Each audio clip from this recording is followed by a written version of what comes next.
that one forward, finds Carter Lowe through the neutral zone. Lowe waits, takes the shot, kicks aside, rebound, scores! Cole Bodwin!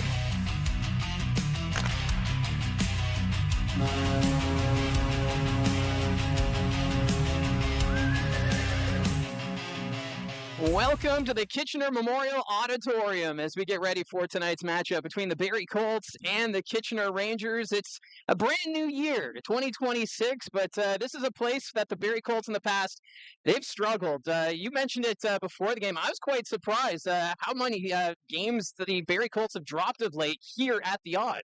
It's been like a haunted house for them. I mean, it just hasn't been a great place for the Barrie Colts. They've lost 5 in a row now. I mean, you have to go back to March 6, 2020 for the last time the Barrie Colts won here. It's a 6-4 win. But it's not even, that they've lost games here. It's they've been ugly. A lot of them have been ugly. They've been outscored 18-4. So obviously looking to turn things around here at Kitchener. It's a tough place to play, for any team, but for the Colts in particular, it's been really tough. Well, this is kind of the cathedral of junior hockey, the Kitchener Memorial Auditorium. I grew up going to games here, so I'm always excited when we get to come back and see family. I've got family here and whatnot, so it's always exciting when we get the Rangers and the Colts, and we'll see how this all plays out, because for the Colts, they have been playing much better hockey of late, despite missing key players like Cole Bodwin, Kayshawn Aitchison, and Emil Hemming. Yeah, you go just, first with the rink here. If anybody's looking to go out on road trips to follow the Colts around, Kitchener Memorial Auditorium has to be one of the stops. And it's a shame that they're only here once a year, but it's a fantastic place to watch a hockey game, fantastic atmosphere. The fan base here is just great. It's loud, it's boisterous. It reminds me of the old Maple Leaf Gardens in a sense. And, they've made some, renovations here that have just really taken this rink to another level. And, But no doubt, when you look at Barrie now, in the way, that's a big win on home ice against Sudbury, on New Year's Eve. And, look, they went into the Christmas break. They knew it was going to be tough without Aitchison, without Bowden, without Hemming. That's a big part of your scoring.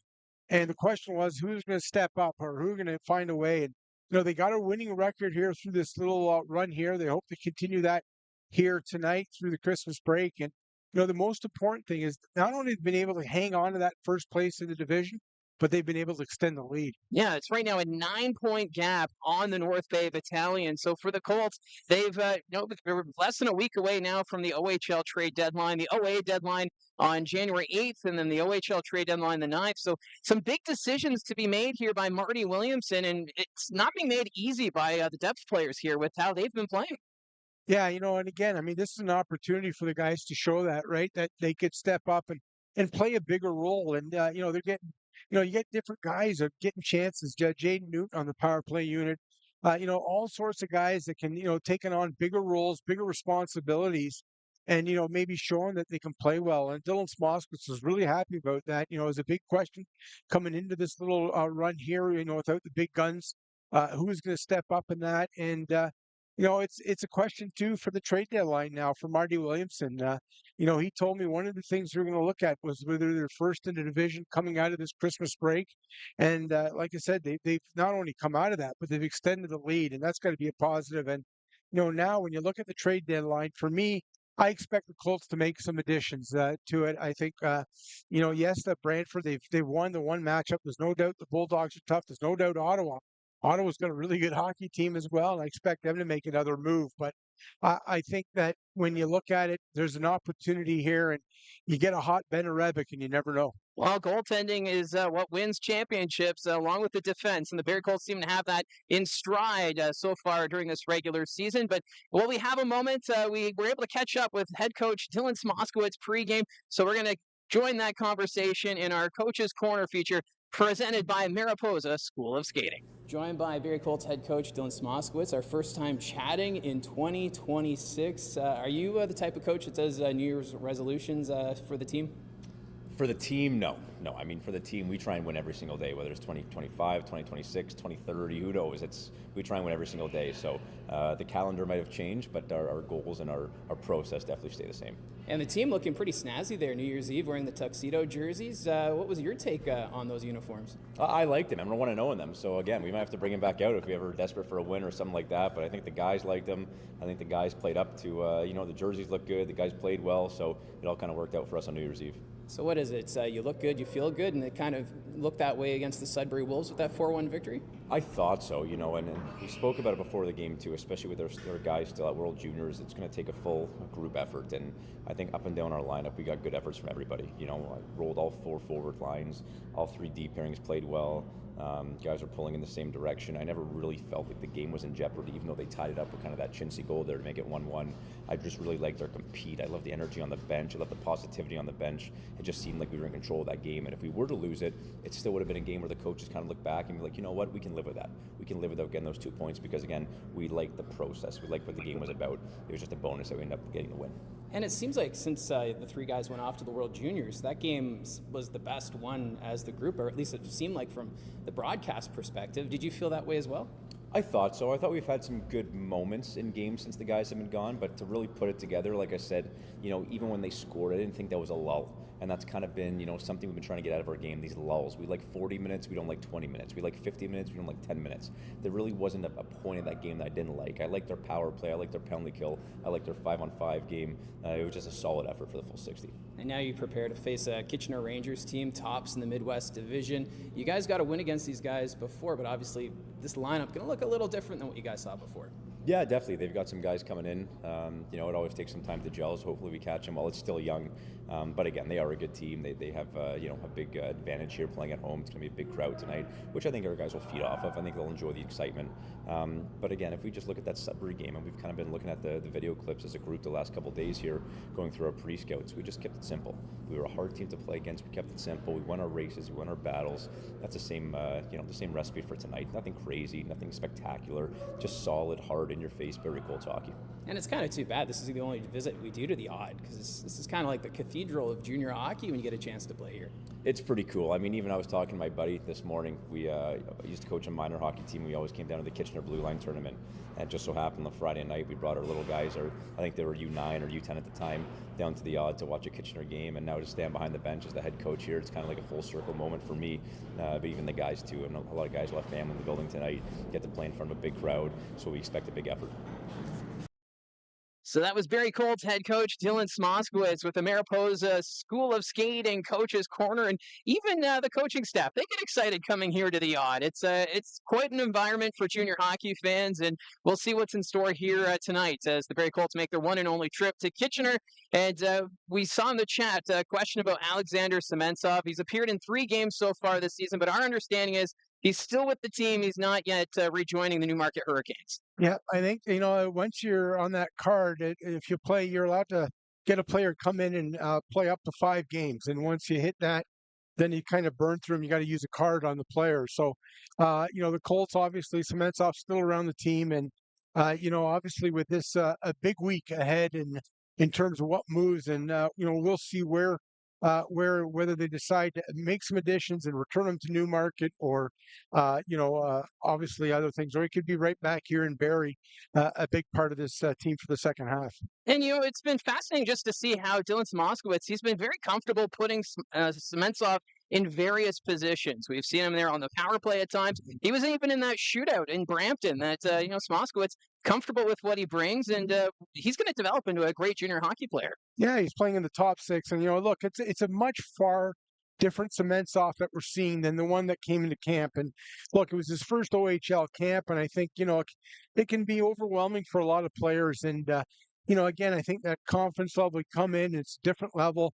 But Sementsov has just come in with a completely different player, and you could see that maturity already in that half a year that he was with Newmarket, and you could see that creativity that he brings offensively, and he fit right in. And then look, I mean, this is a Barrie team that you had all the big guns away, and there was an opportunity there to give him power play time, to give him time on the top 6, and Dylan Smoskowitz was very happy with what he brought. in the games that he did play. So we'll see what's in store here tonight as the Colts get ready to take on the Kitchener Rangers. And Kitchener getting some big news today. Matthew Antonovsky set to make a return. So that's now 4 overagers on this team. And Kitchener already expected to make a deep run this year. And now they got even bigger, literally, with Antonovsky. Well, tough decisions, and they're going to have to make an addition. And again, it just goes to show you, right, that they made that move for Dylan Edwards from the Erie Otters, and it shows you that they didn't know they were going to get back another overage player. Well, all of a sudden, they're going to have to make a decision. And for me, you don't expect them to move Pridham, you don't expect them to move Edwards. They just pick them up, and then you look back on Chromiak and Antonovsky, and those are 2 pretty good players, and someone's going to be able to kind of acquire them, but. It's a nice position to be in for Kitchener. Yeah, so this Rangers team right now sitting first in the Midwest Division. The London Knights right behind them, and London getting a news that Jesse Nurmi returning. So acquiring a player without having to give up anything, that's the London Knights way, right? Yeah, the rich get richer, but it's definitely, it's a big boost and get a guy coming back, and you don't have to give up anything. And in Kitchener's idea, okay, you got 4 overages, but now you're going to be able to use one of those overagers to address another need. And, that's the nice part. That's part of the package. You don't have to give up as many draft picks or so on. You can use that in a trade going forward. Yeah, and the Western Conference is the Wild West right now. You've got Flint adding, the Sioux Greyhounds adding, Kitchener's adding, London we thought they were going to sell, but they're kind of adding. But what do the Windsor Spitfires do? They're the team that's been really quiet, which is kind of unusual. And it's funny. You see the fan base, too. They're like, okay, what's going on? And, they're anxious. Look, there's still some time heading up to the trade deadline. And, look, the prices, when you got that many teams competing and bidding for players, you know what that does to the prices? They go way up. Exactly. And that means, you're going to get someone, but you're probably going to pay. And, that's what fans have to understand is that means giving up a really good young player and or a lot of draft picks, that type of thing. So, the prices, I think, have gone up with all the teams competing in the West. And then, you look at the East, and I still think the Peterborough Petes are going to make a couple of trades. They were sniffing around earlier, in some trades. You hear, obviously, I think, Brantford's made some big ones. Ottawa, I think, makes at least another addition. North Bay, what do? I think their future is more ahead. I don't think you'll see them, but they might add a veteran that, at a certain price. And, of course, the Barrie Colts, I expect them to make a move. So I think if you're a seller, it's a pretty good place to be in right now. You can demand a lot. Well, we did catch up with Mike Farwell pregame. We're going to have that interview for you coming up in the second intermission, and we kind of talk about the dynamics that are taking place right now in the Western Conference. Because Farwell, he seems to know this Western Conference quite well, and he's also a great tour guide here at the Odd. Yeah, he's he guards those butter tarts pretty good, I'll tell you, in the media room. But Mike has been around the league for a while, very knowledgeable, and just a great character. I mean, I still say, him and Ryan Paeta, that's almost the best show in the OHL when you got those two going, the rivalry between London and Kitchener. But again, it's a place to play, and I'll say it again. If you're going to go on a road trip in the OHL with a family, come to Kitchener Memorial Auditorium. You won't be disappointed. Yeah, and it's a great venue, and obviously the Maple Leaf Gardens of the junior hockey circuit. So the players are now on the ice. They're getting ready for the national anthem. So we'll take a quick break, but when we return, we will have puck drop for this one for tonight's game between the Barrie Colts and the Kitchener Rangers.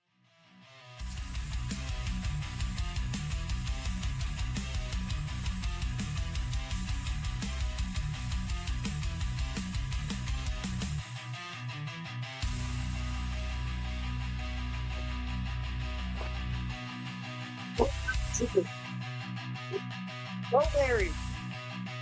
Pull up. What's up? Pull up.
Starting goaltenders?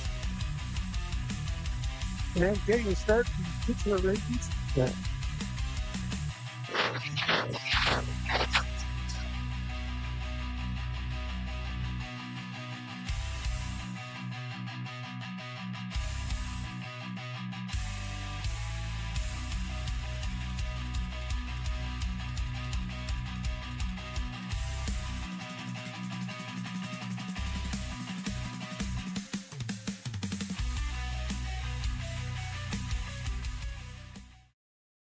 So we're getting ready for puck drop here at the Kitchener Memorial Auditorium as it's the Barrie Colts and the Kitchener Rangers. And while we have a moment, we're going to get ready.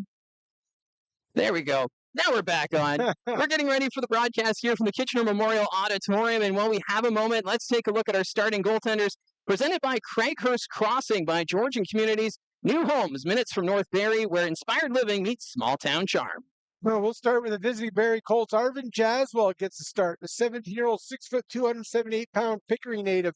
He's making 11th appearance of the season, 6-3, 0-1 record, 2.55 goals against average, 923 save percentage. Outstanding numbers for the 6th-round pick in 2024. And at the other end, Jason Schaubel, the 17-year-old, 6 foot, 165-pound Barrie native, gets the start for the Kitchener Rangers. He's making his 18th appearance of the season.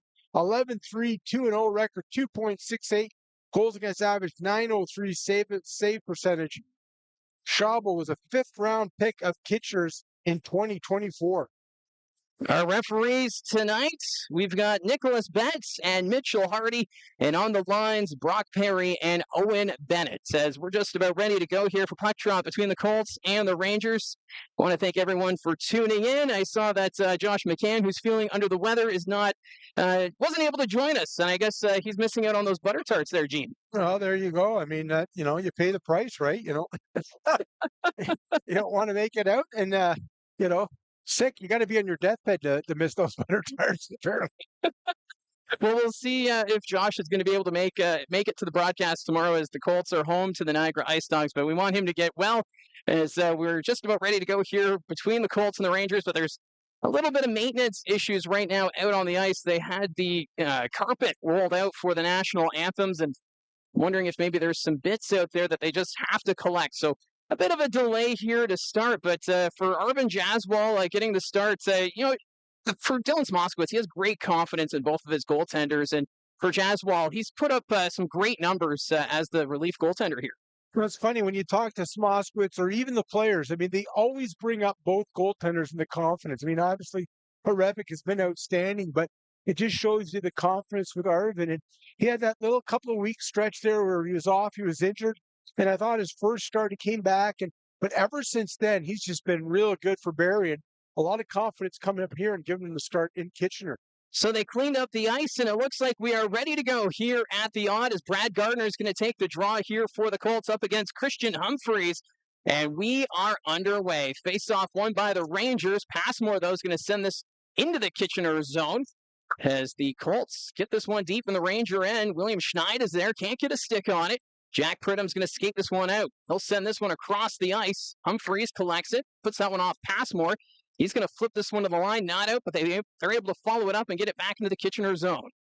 Rangers there to pick it up. It's Alexander Bilecki. He'll go to the near side as Pridham sends it to the Colts blue line. Doesn't go too far. Jaswal out of his net to play it. Colts trying to send this one around. It went off the official. Colts will dump this one down the ice. Icing indicated. And we'll get an early whistle here at the odd.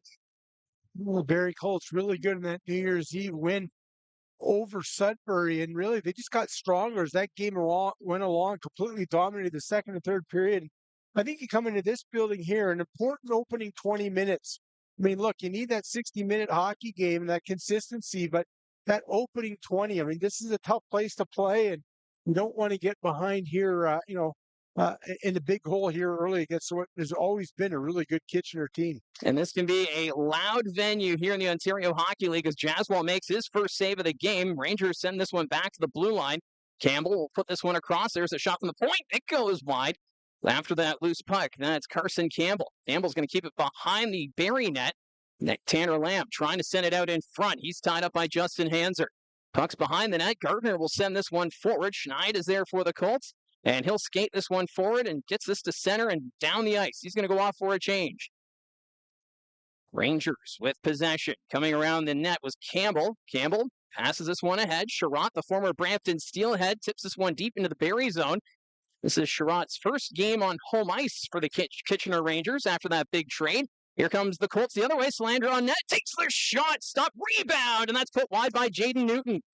Newton after it in the corner. The Colts putting on the pressure here. That shot's blocked. Desiderio puts it to the corner. Newton picks it up for the Colts, sends it back to the blue line. Eliasson on the near point takes the shot. That goes wide of the net. Emerton off the blue line. He'll skate this one down low for the Colts. Ends up behind the Kitchener net. Rangers trying to pick it up. Here's Desiderio in front, but Emerton can't get a stick on it. Lamb takes a bump there from Emerton. Puck's in the corner. Emerton gets it again for the Colts. He'll spin this one around. He's facing some pressure. Goes back to Slander at the point. Slander sends this one around the boards. Here's Bodie Stewart. Stewart has that one poked away as he's trying to play it. Stewart sends this one back. Edgar couldn't get a stick on it. That's going to go wide of the net. Chasing after it is McNeil for the Kitchener. Puck's in the corner. Edgar tying up McNeil as they have a battle there in the corner. Bodie Stewart's there as well. Carter Lowe trying to move it. Edgar sends this back to the point, but Armstrong not ready for it, and that's going to sail all the way back to the Barrie zone, and the Rangers are going to make a line change. Teague Vader sets up behind his own net. He'll move this one up. Here's Armstrong up the wing. Edgar gets a piece of it, so no icing. Schabel out of his net. He'll play this one around. Colts after it. Teague Vader got a stick on it. That's deflected, and the Rangers will skate this one out. Here's Ian Robinson on the far side. That's going to go back behind the Barrie net. Eamon Edgar trying to play this one around. Carter Lowe puts it back behind his own net. Vader turns this one over to Arquette. That one ends up back at the blue line. Bilecki collects it for Kitchener. Bilecki comes off the point. He'll skate this one down to the corner. His pass across, but no one could get it there for the Rangers. At the blue line, Chromiak to Bilecki. That pass is disrupted. Colts get it out. Doesn't go too far as it's knocked down by Chromiak and sent back into the Barrie zone. Teague Vader comes up with it here for the Colts. He'll move this one up slowly. Passmore puts this one off the glass and down in the Kitchener zone. Chromiak after it. Govro on the forecheck delivers the hit. Rangers trying to move this one around. Far side picked up there by Lachar. He'll send this one forward. Avoids the hit. Coming across was Passmore. Puck's in the corner. Hands are to the near side. That's Govro. Govro takes a hard hit from Lachar. His body's starting to fly. Passmore delivers the check there on Avery Ansis.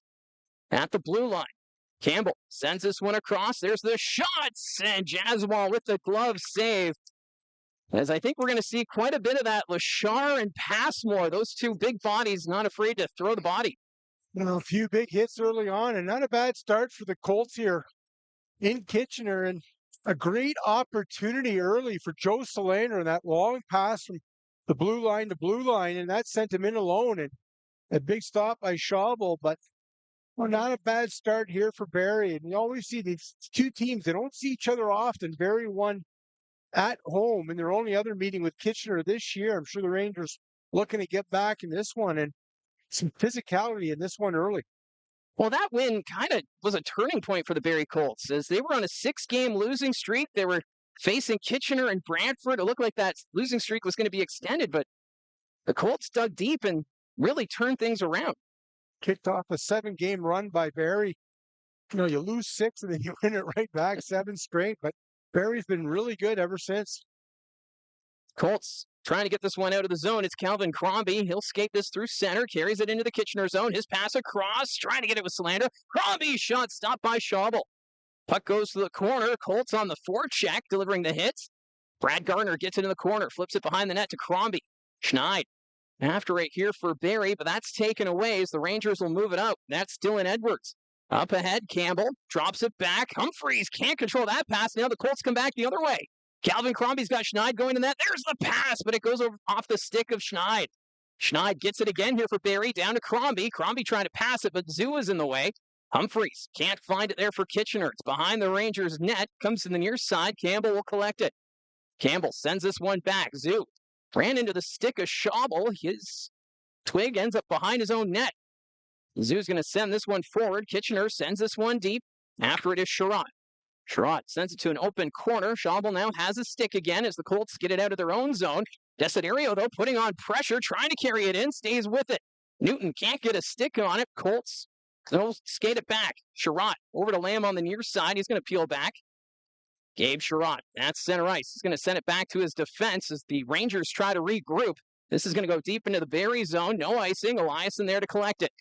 He's taken into the boards, picking up his Desiderio, puts it in front. Dangerous pass, but that's going to escape the zone at center. Duracolo, he's going to dump this one in. Far side, Sherrod. Sherrod cuts to the middle, takes the shot, stopped by Jaswal. Another big save there from Irvin Jaswal. Rangers have it behind the Barrie net, trying to move it around. Passmore takes out his man. Jaden Newton flips this one up. Desiderio trying to get it out, but that ends up on the Colts bench and out of play.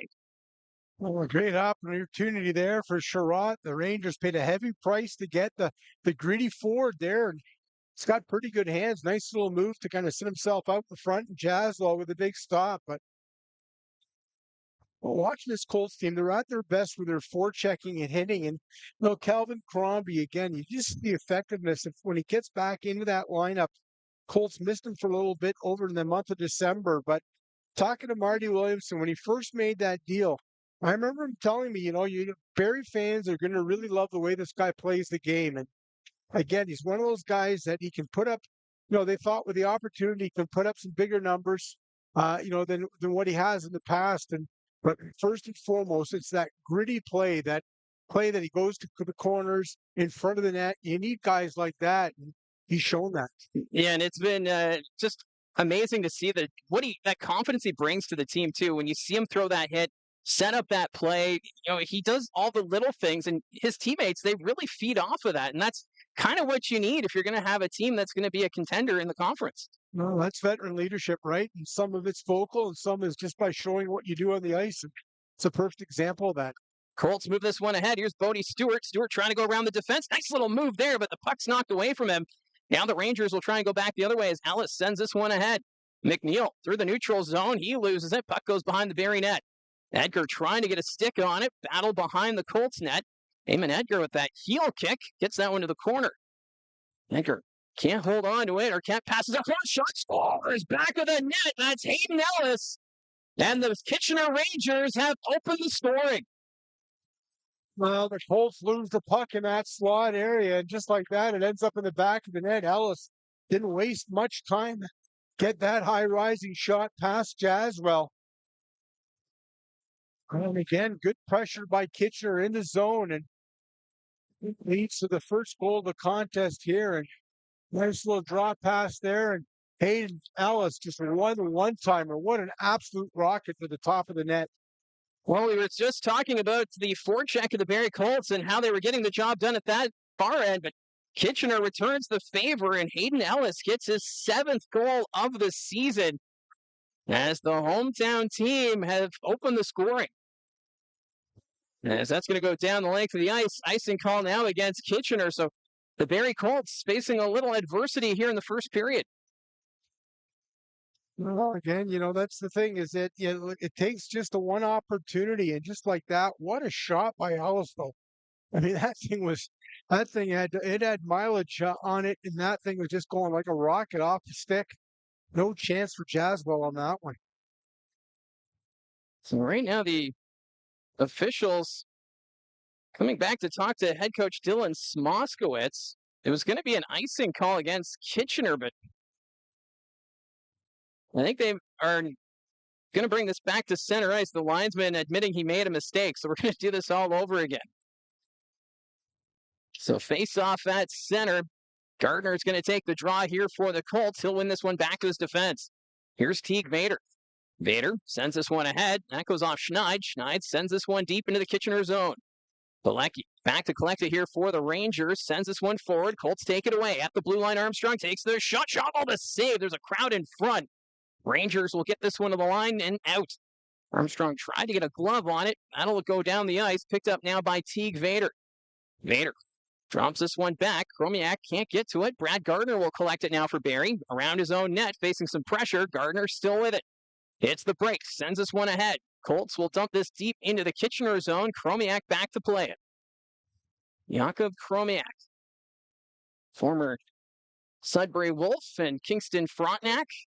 He'll dump that one deep. Goes off for a change. Desiderio takes a hard hit. Delivering that check was Ian Robinson. Colts get it out to center. Rangers throwing the body. Now Jack Pridham with the hit. Desiderio will carry it in for the Colts. The net takes the shot. Shovel the save. Newton after the loose puck.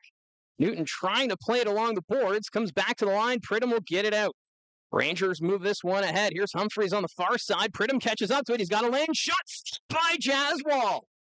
Nice glove save there from the Colts netminder as Jack Pridham had a lane. Well, a good chance that both went. Desiderio, nice drive to the net there and tries to pull it back to the forehand, and bad stop. And then Pridham, one way the Rangers come right back down the ice and had the puck in that low face-off circle, but Jaswell gets out the big mitt and stops that opportunity. Well, Jack Pridham, not the guy you want to give that puck to. He's second in the league in goal scoring with 23. As Pridham's still out there, that pass goes off Hanser, ends up in the far corner. Collecting it is Edwards. Rangers can't keep it in. Edgar's going to send this one deep for the Colts. Schabel out of his net to play it. Schabel trying to send this one around. Edgar can't get a stick on it. Knocked there by Bodie Stewart. Stewart trying to take it in front. That goes off the Rangers' stick. That was Chromiak as the puck went behind his own net. Hanser down low. Stewart trying to go out to Edgar, but that's taken away by Kitchener, and the Rangers get it out. Pridham's going to dump this one into the Barrie zone. Taking a swing at it there was Edwards. And that's going to go into the netting and out of play with 11:24 left to go in the first period. Early 1-0 lead for the Kitchener Rangers. Pretty good first half of this first period. Both teams have had some good chances. Colts again, I mean, that physicality up front, they need to bring that, need that forecheck. That's what leads to most of their chances. Well, the shots right now favoring Kitchener 5-3. As it's been pretty even on the chances. Luke Govro is going to send it deep for the Colts. Ends up behind the Kitchener net. Duracolo's there to play it. At the blue line, kept in by Emerton. Emerton sends it towards the net. It's bouncing off legs. Astadorian can't find it. Now Eliason to the boards. Astadorian couldn't get to it again there. And the Rangers are going to get it out. Eliason across to Emerton. Cole Emerton makes the move to give himself some space. Sends it ahead. McCormick dumps this into the Kitchener zone. Duracolo will come up with it. Passes this one ahead. Rangers with possession. On the near side, that's McNeil. That goes off Gabriel Eliason. No icing. He fans on the pass attempt. Emerton, though, there to help him out. Up ahead to Schneid. Schneid puts that one off the boards. Collected there by McCormick. McCormick's going to send this one deep. Schneid, after the loose puck, takes a bump there on Bilecki. And the Rangers will move this back into the Barrie zone. Approaching the midway point of the first period. There's a long stretch pass to Schneid, but he couldn't get past Bilecki. Schneid, though, stays with it. Sends it behind the Kitchener net. Chromiak can't get to it. Here's Calvin Crombie. Crombie dropping it back to Gardner. Between the leg pass, trying to go to Schneid, but that's taken away, and the Rangers will move it out. Through center, they're going to dump this towards the nets, and Jaswal not taking any chances. and he'll cover it up with 9:57 left in the first. The Colts, those long stretch passes, one sent Cilantro in, and then that one to William Snyder, who was tied up at the blue line. But again, the Colts, trying to sneak in behind that Kitchener blue line.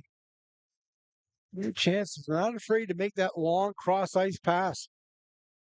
And we've seen that a few times of late where the Barrie Colts just trying to get that break. You have to find a way behind the defense. We saw that in North Bay last weekend where it resulted in a couple of great goal-scoring opportunities. So if it works, might as well try again. As the Rangers win this faceoff, puck goes to the far boards, trying to move it along, taken there by Crombie. Loose puck, Schneid gets it ahead for Crombie, drops it to Gardner. Gardner dumping this one in for the Colts, ends up on the near side. Chromiak there to play it, facing pressure there from Crombie. Rangers can't get it out. Gardner across to Passmore. Evan Passmore put it off the boards. Crombie kicking that one aside. He's tied up. Battle ensues on the far boards. Passmore keeping it down low, but that goes off a Ranger player. He's trying to jam it ahead. Passmore, though, throws his weight around. Puck rolls to the net. Diving for it was Crombie, but can't get a stick on it. Rangers now get this one out. Blocked by Newton. Newton trying to recover there, but the Rangers move it ahead. Here's Arquette. Puts that one over the net. That's going to go to the corner. Arquette takes a hard hit from Hanser. Puck goes behind the Barrie net. Passmore sending that one ahead. Desiderio gets a stick on it. Can't get that one to go too far. Rangers trying to recover. Newton throwing the body there on Weston Cameron. Rangers right now up by one. Hanser sends that one ahead. Campbell takes down his man. That was Salandra. Zoo behind his own net. Campbell sends this one ahead. Picked up there by the Rangers. That's Ansis. Sends it up. Rangers, though, enter the zone, but mishandling it there was Lachar and ends up being an offside call against Kitchener. Well, hey, now Alice for Kitchener. He had the puck at that center ice area, and there's a steam train with a number 84 coming on it, and Jaden Newton, and he didn't even have to touch Alice, and Alice just kind of coughed up the puck. I mean, he looked up and he realized there's this big white jersey coming at him, and it was like, oh, I'm just going to step aside here. I'm going to get run over. We've been seeing that from Jaden Newton a lot more of late, just embracing that physical role. And nearly created a great chance there for the Barrie Colts as it goes down low. Teague Vader can't hold on to it. Armstrong sends it down low to Edgar. Heeman Edgar. He's tied up there by Robinson. Colts get it back to the blue line. Here's Vader. Vader at the line takes the shot. That's deflected over the net. Stewart trying the wraparound, but Schabel gets across in time. Armstrong sending it down low. Edgar trying to get a stick on it. He's got goals in back-to-back games. He's tied up. Stewart loses it there, but Carter Lowe will follow it up. Lowe from the corner goes back to Vader at the point. Back to Lowe. Carter Lowe waits. Fires shot. Scores! Carter Lowe used the screen to his advantage. And the Barrie Colts, they have tied it at one. Oh, what a beautiful goal by Carter Lowe, and what great patience. And that whole shift was just outstanding by the Barrie Colts, keeping the pressure in the Kitchener zone, and it pays off as Carter Lowe just waited patiently, just coming out in front of that, turns at the face-off dot, and then just kind of waited all sorts of traffic in front of Schabel, and he just picks the far corner. What a goal by Carter Lowe to tie this one up. And that's now 5 goals on the season for Carter Lowe. And the Barrie Colts just putting all that traffic in front of Jason Schabel, and he just couldn't see that. As the Colts, they're back in this hockey game. 7:45 left to go in the first period. Rangers get to the line, knocked out of the air there by Gardner. Puck sitting there, but that was made contact with a high stick. So they're going to bring this faceoff outside the blue line. And for Carter Lowe, he's that player we've been waiting for to get that offense going, because we saw that quite a bit last year where he had that confidence in front of the net, but this year just seems to be taking a little longer to get going.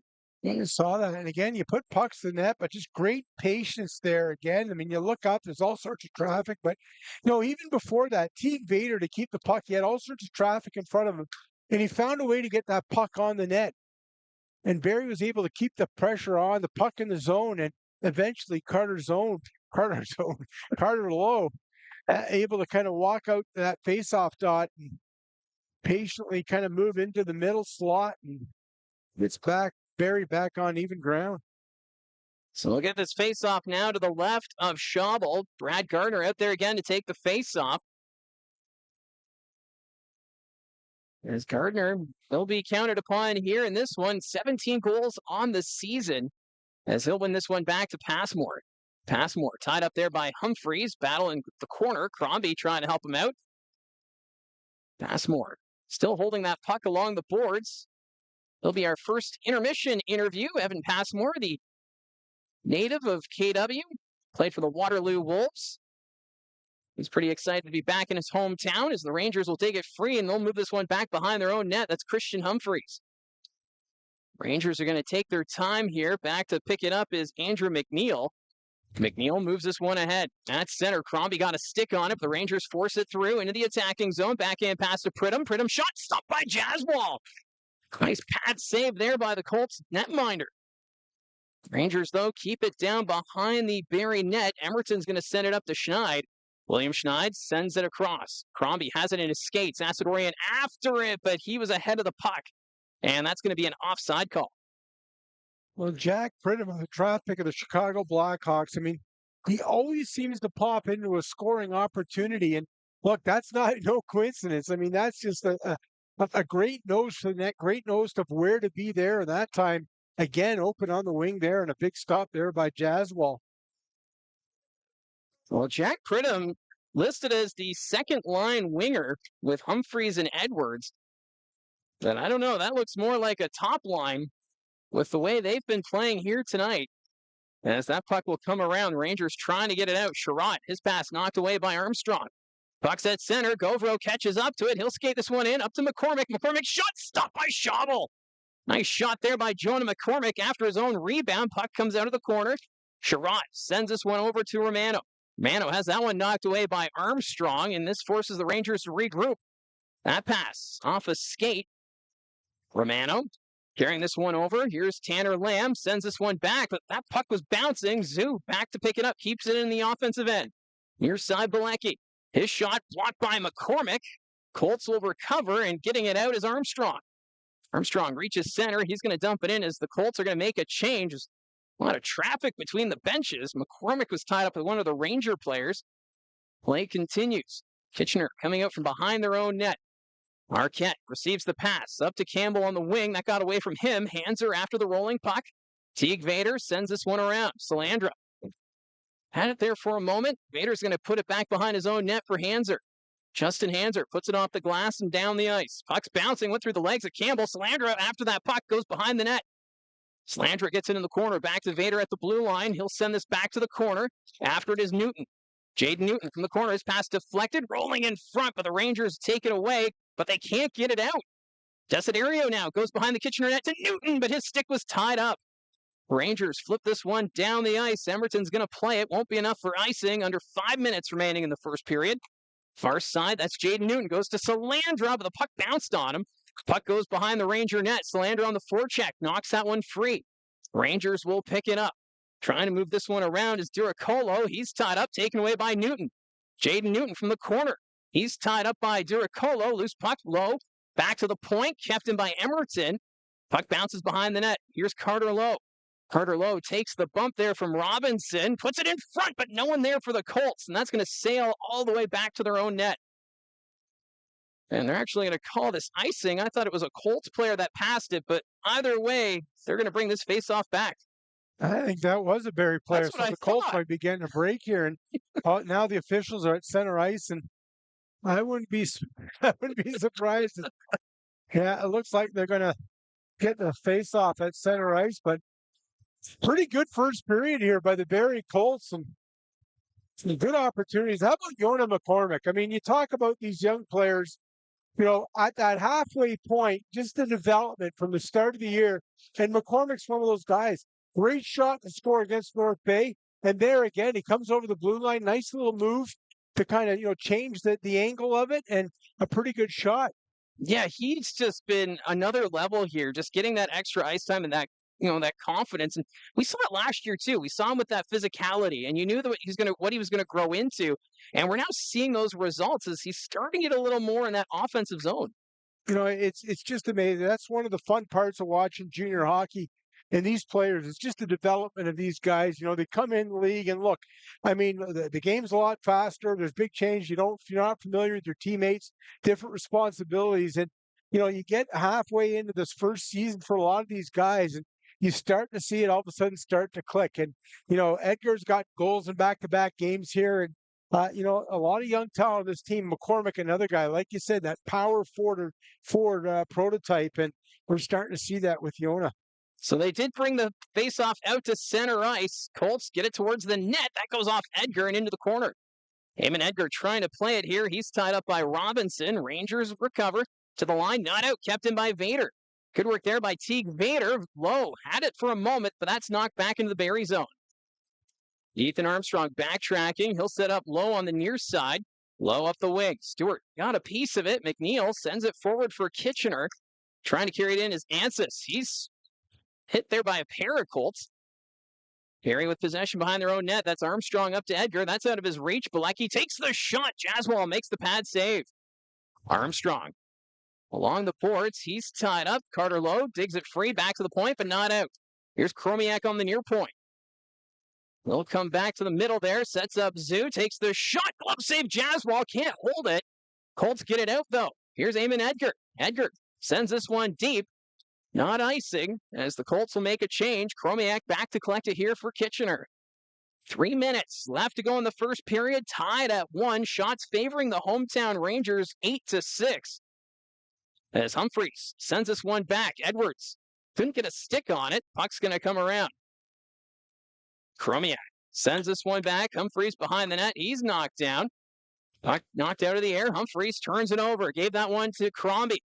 Calvin Crombie, he'll go for a skate. Puck goes down low, hits the brakes. Crombie trying to play it. Schneid sends this one around. Near side, Hanser can't keep it in. Puck's going to go back to the Barrie blue line. He's tied up, trying to send it forward. That went off Edwards. Hanser, though, gets it right back. Hanser to Crombie. Calvin Crombie in the middle. He's shot right over the net. Nice chance there for Crombie. Puck's in the corner. Rangers trying to get it out. And that'll end up in the neutral zone. Emerton puts it off Pridham. He gets to the loose puck. Rangers carry it in. Around the net. That's Dylan Edwards. He'll fire that one across. Hits the official. Brad Gardner will pick it up. Gardner gets it out and sends it into the Kitchener zone. Rangers go back after it. Both teams are making a line change right now. Back behind his own goal. That's Chromiak. Chromiak put that one out of the reach of Zoo. Sherratt back to Romano. Romano's pass over to Lamb. Lamb takes a hard hit. Colts take it away. Cole Emerton spinning there. Gets this one out to center ice. That's knocked down. Campbell collects it now for Kitchener. From his own blue line over to Zoo. Lamb trying to carry it in. He's tied up by Salandra, and the Colts will get it out. Campbell back to play it here for the Rangers. Here's Zoo again. He bobbles that one. He's forced to peel back.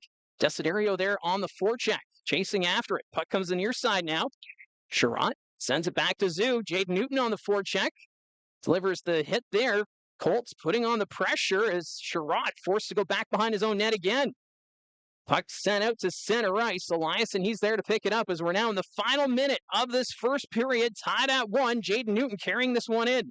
Sends it over to Salandra. He'll peel back. Salandra trying to send it along the boards. That's blocked. Eliasson comes back. Armstrong trying that quick pass. Goes off Jacob Zoo. Campbell gets to that loose puck. Rangers get it out. That's taken away. Good hand-eye by Armstrong. Armstrong on net. Takes the shot. Schaubel the save. Rebound. Shot stopped again by Schaubel. That was Jaden Newton on the follow-through. Armstrong keeps it down low. Carter Lowe trying to pass it out in front. He's tied up by Campbell. Edgar sends us back behind the Kitchener net. Carter Lowe after it. 22 seconds left in the period. Rangers will get this one out. Arquette sends it across. Not able to get a stick on it. There was Lamb. Sent back out to center. McNeil with possession. 10 seconds left in the period. That's going to bounce along the boards behind the Barrie net. Puck's loose. Rangers get to it. Carter Lowe disrupts the pass attempt as Edgar looks at the clock and sends us deep into the Kitchener zone.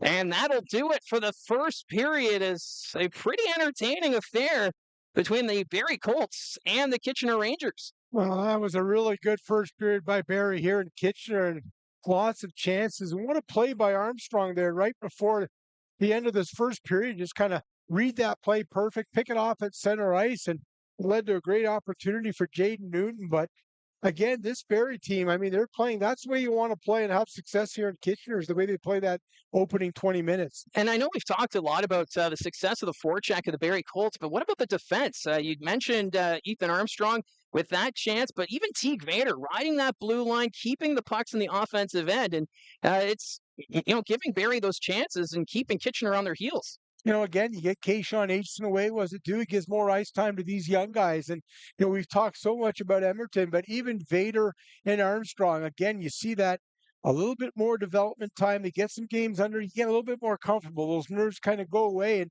confidence to kind of take chances and do things. You saw Armstrong there read that play and pick it off and go in. And like you said, Vader getting opportunities as well. And it's encouraging. I mean, that's one thing that you can come in is, you're missing Kayshawn Aitchison. You want him back in the lineup, but it gives opportunities. And then Emerton, I'm sorry, Mike, he really impresses me just the way he's looked so mature out there. And obviously, a player like that, you look at the offensive abilities, quarterbacking, power play, all that.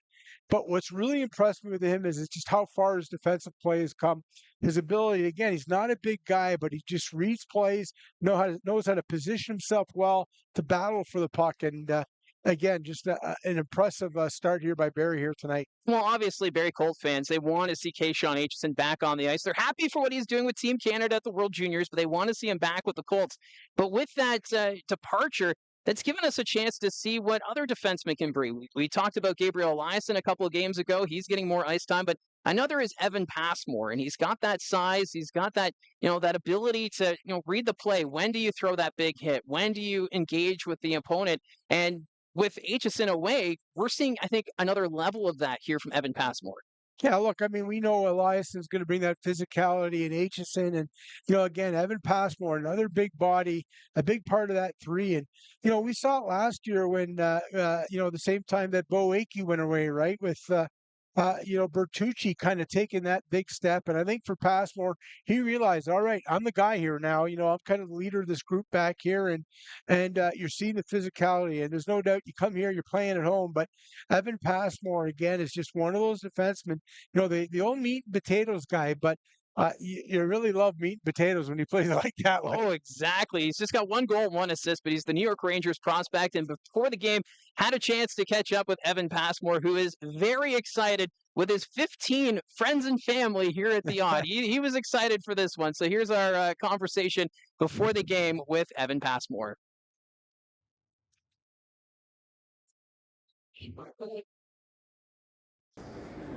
We're chatting with Barrie Colts defenseman Evan Passmore. And Evan, you're from the Kitchener-Waterloo area. We were just talking. You got a lot of family and friends coming. You must be a little excited about this one.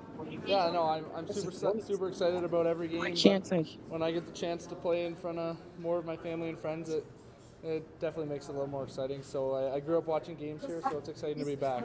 Yeah, because you played with the Waterloo Wolves, so not too far from here. You must have been on the ice here a few times before your OHL career, were you not? Yeah, definitely. Summer skates, and we'd play the Kitchener Rangers in minor hockey as well. So I've been here a few times before as well. Yeah. And when you see the schedule released, do you mark this one on your calendar at all, getting that chance to play here at the Odd?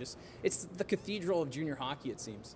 Yeah, definitely. I always look forward to playing my hometown game, so it's definitely a big, exciting game for me. And it's been quite the year for you, drafted by the New York Rangers last summer. Now you're, getting that experience to take that next step in your hockey career. Talk a bit about that experience when you're drafted by New York and what that meant to you and your family. It meant the world to me. They had the trust in me to draft me, and I was really grateful that they trusted me. And yeah, it was a super cool experience getting to go to training camp, and I really enjoyed it. And of course, Kayshawn Aitchison, your teammate, being drafted by the New York Islanders. There's that New York rivalry. Do you guys give each other jabs at all? Now that in the future you guys will be bitter rivals in the NHL?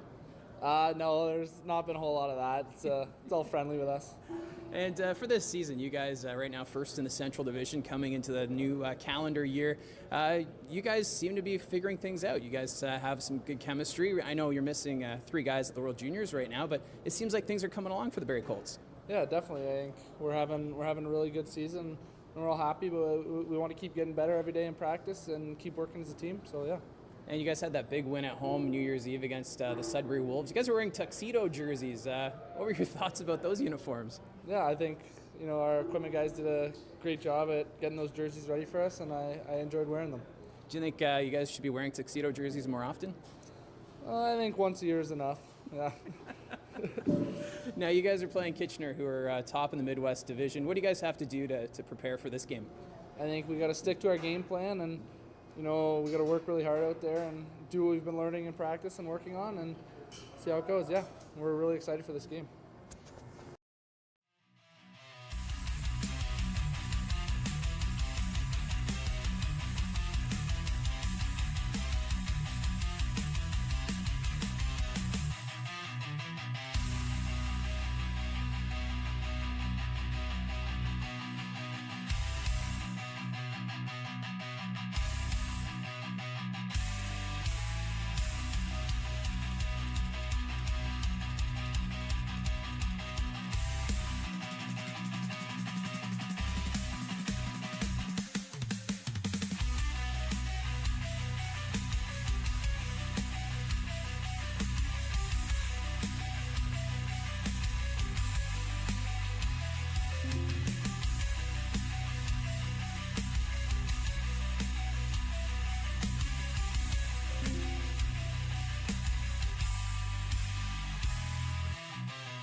Welcome back to the Odd as we get ready for the second period to start in about 9 minutes' time. I saw someone mentioning that we needed some light, so I brought out the spotlight that I found. And you got to be careful what you ask for. Now you see us. Now you know what we look like here at the Odd. But we do have the chat up and running, so if you want to join the conversation, feel free to do so. I saw Tammy on there, also with Richard and whatnot. Josh McCann, who's under the weather, he's been commenting, so we want to thank everyone who's been on the chat. But in the meantime, let's take a look at the out-of-town scoreboard. And right now, the Flint Firebirds, they're in London. It's a 2-0 score for Flint over London. And Kevin He has his first goal as a member of the Firebirds. That's the big pickup. And he's going to be quite the impact player, I think, for that Flint Firebirds team. Arguably the fastest player in the Ontario Hockey League. And you got to figure a motivated He on a team that's already can put the puck in the net, just more scoring, just what Flint needs. But that's great to see the Firebirds really going for it. And down in Niagara, the Ice Dogs taking on the Windsor Spitfires. Windsor up 1-0 after the first period of play. The Ottawa 67s riding a 9-game winning streak right now, trailing Kingston by a score of 1-0. The Owen Sound attack, they're up 2-1 on the Sarnia Sting. Sudbury helping out the Barrie Colts right now. They're up 2-0 on the North Bay Battalion, who are second right now in the Central Division. the Guelph Storm, they have a 5-3 lead right now in the Brantford Bulldogs. And of course, Brantford kind of struggling of late. I think they're just 5-5 over their last 10 games. And right now, trailing the Guelph Storm in that one. A big chunk of their players away at World Juniors, but as well, like I said, it's a long season and motivation. Brantford was way up, but all of a sudden now they fall behind Ottawa. They've taken the lead in that conference, so it'll be interesting how the Bulldogs kind of respond from this year. And a chance to, a lot of time to go left, but that's going to be an interesting race. I mean, Ottawa I don't think they've lost since they lost to Barrie in that one game back in Ottawa. Yeah, that was the one game where Barrie just dominated that hockey game, and it seemed as though that physical play kind of caught them off guard as the 67s fell short in that one. But Ottawa right now in that 9-game winning streak, although trailing Kingston 1-0 after the first period. So the chat is up and running. And Richard, how about that sportsmanship from Cole at the New Year's Eve game? He saw he couldn't make a good shot, so instead of trying for the hat trick, he passed off to a teammate. And Cole Baudouin, what a teammate he is. He's a guy that wants to win games, and it's great to see that he's being recognized on the national stage. Yeah, look, if you know Cole Baudouin, that's the reason why he's a co-captain of this hockey team, and he's a leader on and off the ice. Just one of those guys, whether it's his work ethic, or whether he's not afraid to kind of raise his voice too in that dressing room, and put in a word. But Cole again, I thought that World Junior Tournament had a bit of a rough start in that game one. I don't think it was one of Cole's better games, but he's got better each and every game, and he was really good in that win over Finland. Unfortunately for Hemming, I think Email might want to have a talk with him about that, but no doubt Cole getting better and coming up big in that game. Well, I saw in a couple of the highlights where Baudouin scored the goal and Hemming, of course, on the ice. So it's I'm sure they're going to be talking about that a bit when they both return to Barrie. Just that rivalry at the World Juniors, Finland and Canada, with that Barrie Colt connection. It's kind of special just to see those three Colt players being recognized at the World Juniors. Yeah, I talked to Emil before he took off for the Worlds, and I asked him. I said, you get a chance, another medal, maybe get a gold medal this time around. And I said, what are you kind of looking forward to? And he mentioned, New Year's Eve night playing against Kayshawn and Cole. So look, I mean, I think there's some bragging rights in Cole and Kayshawn. We're going to have that on email, but all great three teammates, and there's no doubt that. For Canada, they get a few of the bragging rights, but those two teams might face each other yet again. Yeah, we'll have to wait and see. And Tammy saying she hopes both players on Team Canada can get goals tonight, Baudouin and Aitchison, as they get ready in the quarterfinal against Slovakia. It's an interesting matchup there in the quarters for those two. Yeah, look, you can never overlook an opponent. For Kayshawn Aitchison, we talked about Cole in this tournament, and it's surprising because I thought, his ice time wasn't there in the first 100 games, but what I thought was really interesting here was kind of a bigger game against Finland. Kayshawn played a lot in that game against Finland on New Year's Eve, and that speaks to the confidence that I think Dale Hunter and the coaching staff have in him, and it'll be interesting to see his ice time moving forward. Look, it's his first year, and there's a big group back there, but again, Kayshawn, Barrie fans know him when he brings him in. Whether it's any situation, that's the nice thing. You can put him into any kind of role, whether you need a guy killing a penalty, a guy in the power play, a guy to bring physicality, a guy to be a shutdown. Kayshawn can fit all those roles. And he still brings that smile no matter what. You can see him a mile away when he's wearing the Team Canada colors. But sticking with Team Canada, let's switch gears here. Look at the Olympics. Team Canada announcing their rosters. Are you surprised with the decision leaving a player like former Barrie Colt Mark Scheifele and Mackenzie Blackwood off the roster? Yeah, I saw Scheifele, and he said, look, I don't know what more I could have done. I was, a bit surprised that they left him off the roster. And, one thing I've learned over the years, Mike, is there's always going to be good players left off these rosters, which really speaks to just how good the talent is here in this country when it comes to hockey, and there's tough decisions to make. And, I think Scheifele deserves every bit to be on that Canadian team. For Mackenzie Blackwood as well, I know a lot of people, I saw criticism of Jordan Binnington, because you look at his numbers now, and, St. Louis has struggled a bit, but, I mean, come on, the way he played, at the Four Nations, I mean, how could you not? Like when the chips were down, Jordan Binnington wasn't just really good; he was outstanding. Yeah. And to me, that earns it. He's going to show up, and and again, I think for Mark Scheifele, it's tough. I mean, he's played his heart out And it just really, the nice thing is to see that these guys care, right? They want to represent their country. Yeah, and for Mark Scheifele too, setting records with that Winnipeg Jets organization, and it's hard just not to see a former Barrie Colt getting recognized at Team Canada. But like you said, there's so many great players on that roster. Obviously, now the focus is on Bo Horvat, who got injured with the New York Islanders.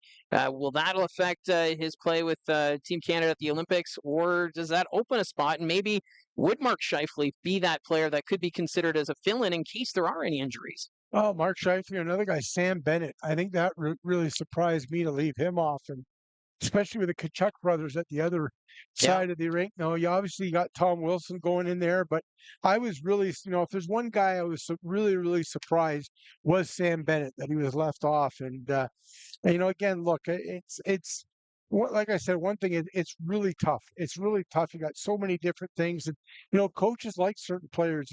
For Cooper, he likes his own players, and I get that. You see that you couldn't learn to trust them and learn to play with them. But Cirelli makes the team, and could have been Bennett, could have been Scheifele, but look, opportunity, and I'd love to see Scheifele, and with everything that Mark's gone past in this past year, the loss of his father, and so on, it would have been really great to see him get a chance to play for Team Canada. And the thing that really stands out are the number of former OHLers that are being, recognized for Team Canada at the Olympics. And you even mentioned Sam Bennett, who played for the Kingston Frontenacs, another OHLer. Just the talent coming out of the league. It's pretty impressive seeing how many are getting that opportunity to play for Team Canada on a stage such as this.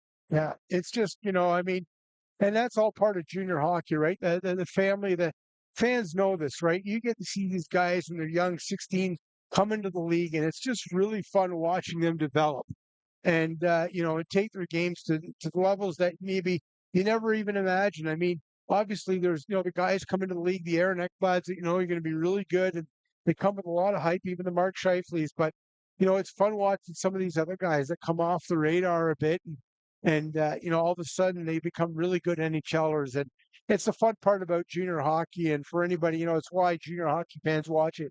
You get to see these young guys, develop their games, and it's fun watching the NHL and say, hey, I remember him when he was 17 and watching him take his game to the other level. Well, it's going to be interesting. In 4 years' time, the next Olympics, will we have Kayshawn Aitchison and Cole Bodwin entering the chat for Team Canada?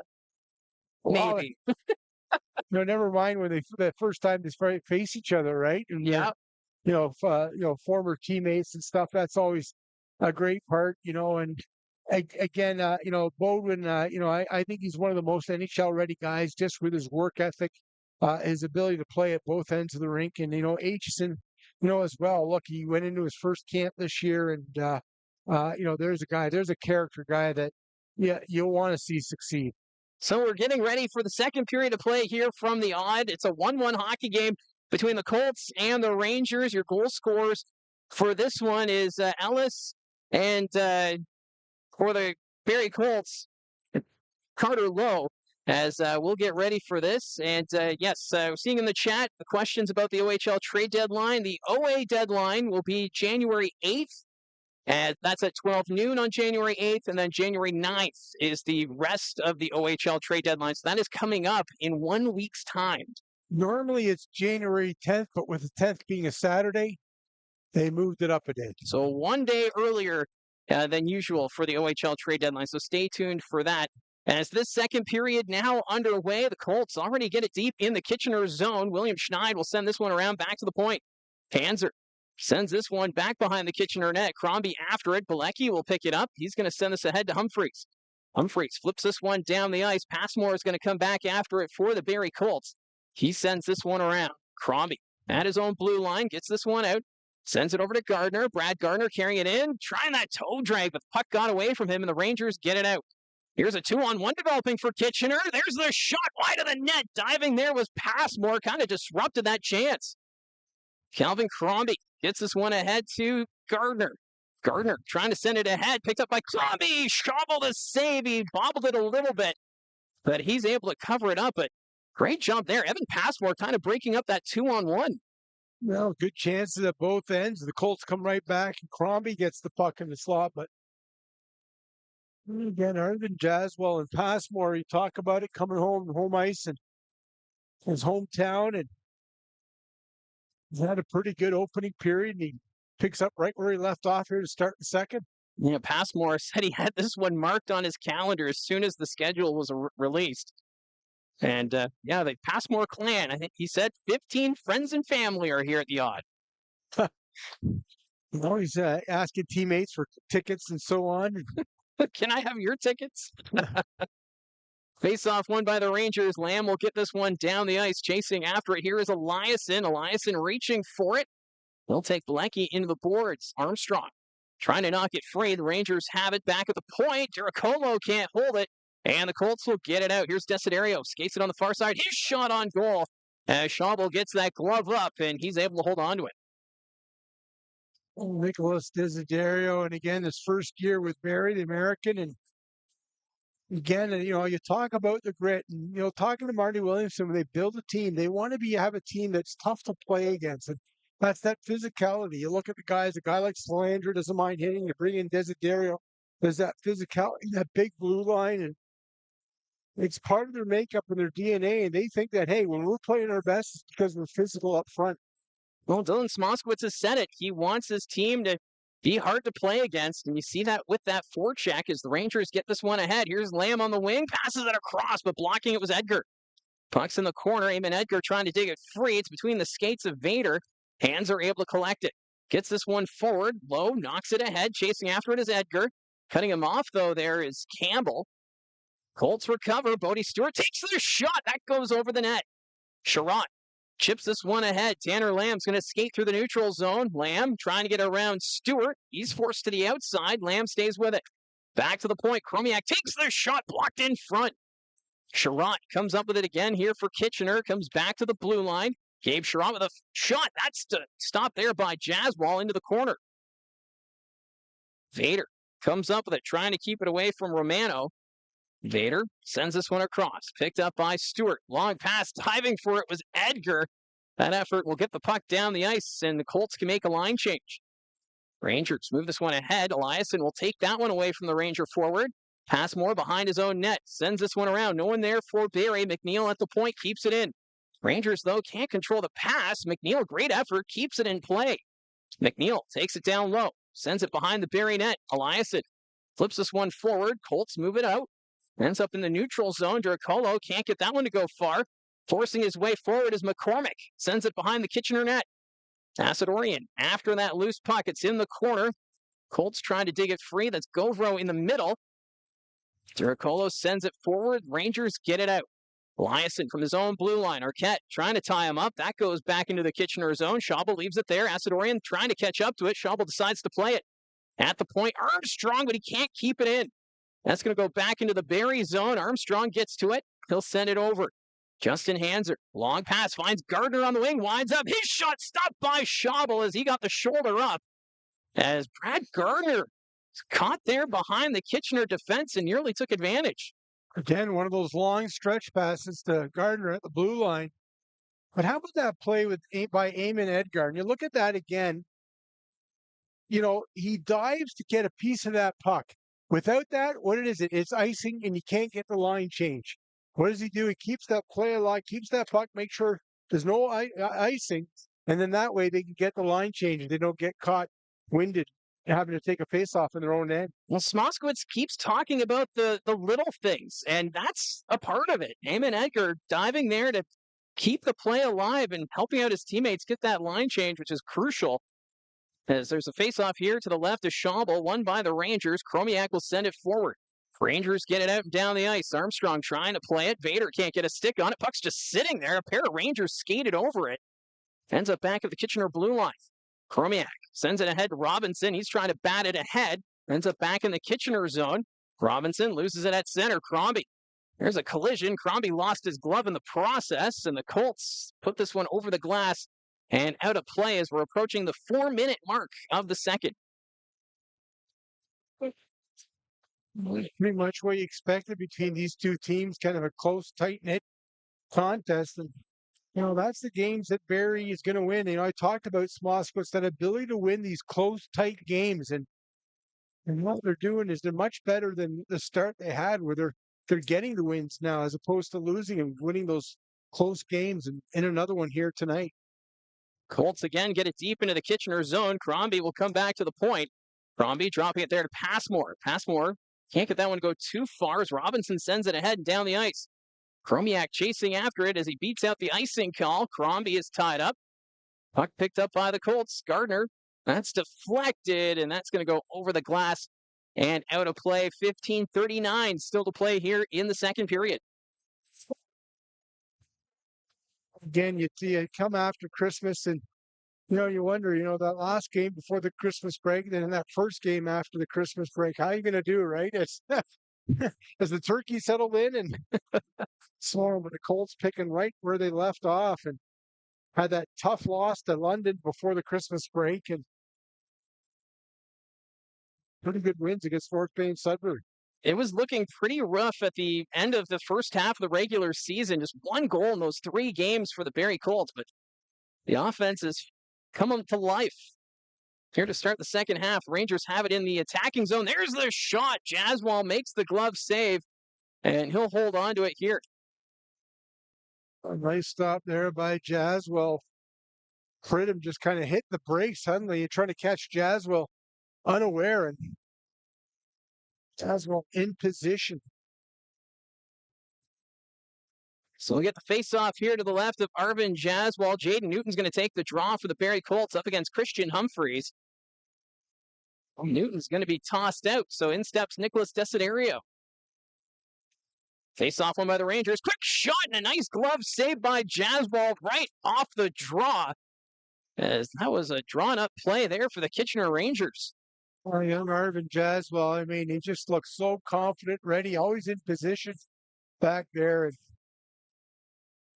And backup goaltenders, I mean, he's proven that he can carry a load here for Barrie. Well, it's an impressive .923 save percentage for Arvin Jaswal in 10 games of work. As the Rangers have it again in the offensive end, there's the shot from Edwards, and Jaswal makes the save. As Dylan Edwards firing that one from the point. As Edwards, in the game down in Erie, remember he had quite a few chances, but Arvin Jaswal was able to shut the door on him down in that game as well. Well, Edwards, again, a smaller player, but so creative, so dangerous when you give him time and space. So face off now to the right of Jaswal. Scrambled draw. And they're going to do this one over again as Bodie Stewart was the one taking the face-off there for the Barrie Colts. So they'll try this one again. Taking the draw for Kitchener is Dylan Edwards. Face-off won by the Colts. Hanser's going to get this one out. That's going to go down the ice. Campbell there to collect it for Kitchener. Sends this one forward. Pridham, though, can't get a stick on it. Stewart in front. Low, couldn't get the one-timer to go. He was tied up by Zoo. Rangers send this one forward. Humphreys reaching for it. Eliasson tying him up. Puck goes deep into the Barrie zone. Colts trying to get this one out. That's Eamon Edgar. Edgar gets it forward off Bodie Stewart. He's going to clear it down the ice. Icing is waved off, so the Rangers have to play it. That's Carson Campbell. Campbell will move this one up. Passing that one across, getting a stick in the way was Edgar. Eamon Edgar is going to skate this one in for the Colts. Edgar, though, knocked down by Campbell. That's going to be a penalty against the Rangers for a trip. Has Eamon Edgar, great job disrupting the pass in the neutral zone and then draws the penalty. Eamon Edgar shielding that puck away from the defender, and watch, he's got it on his backhand here. He's trying to protect that puck, and a bit of a tough call for Kitchener, but the Colts are going to get a power play.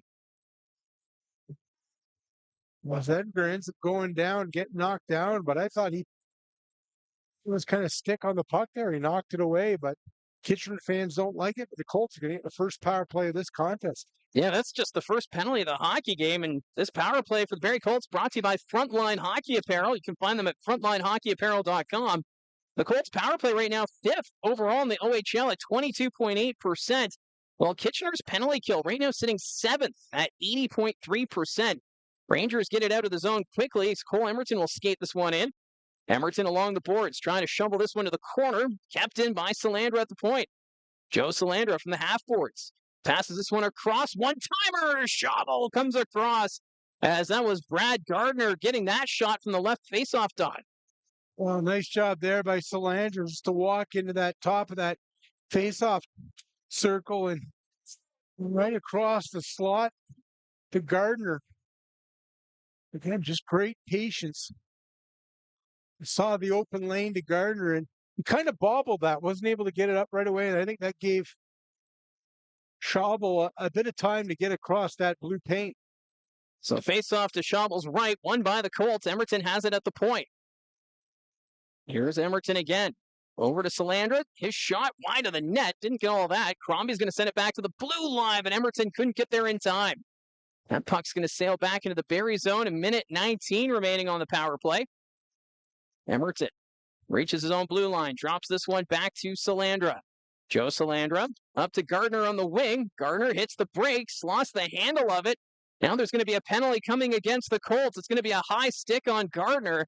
As Jaswal will touch it, we'll get the call. As there's a high stick there on Christian Humphreys, so it's going to be a 4-on-4 situation.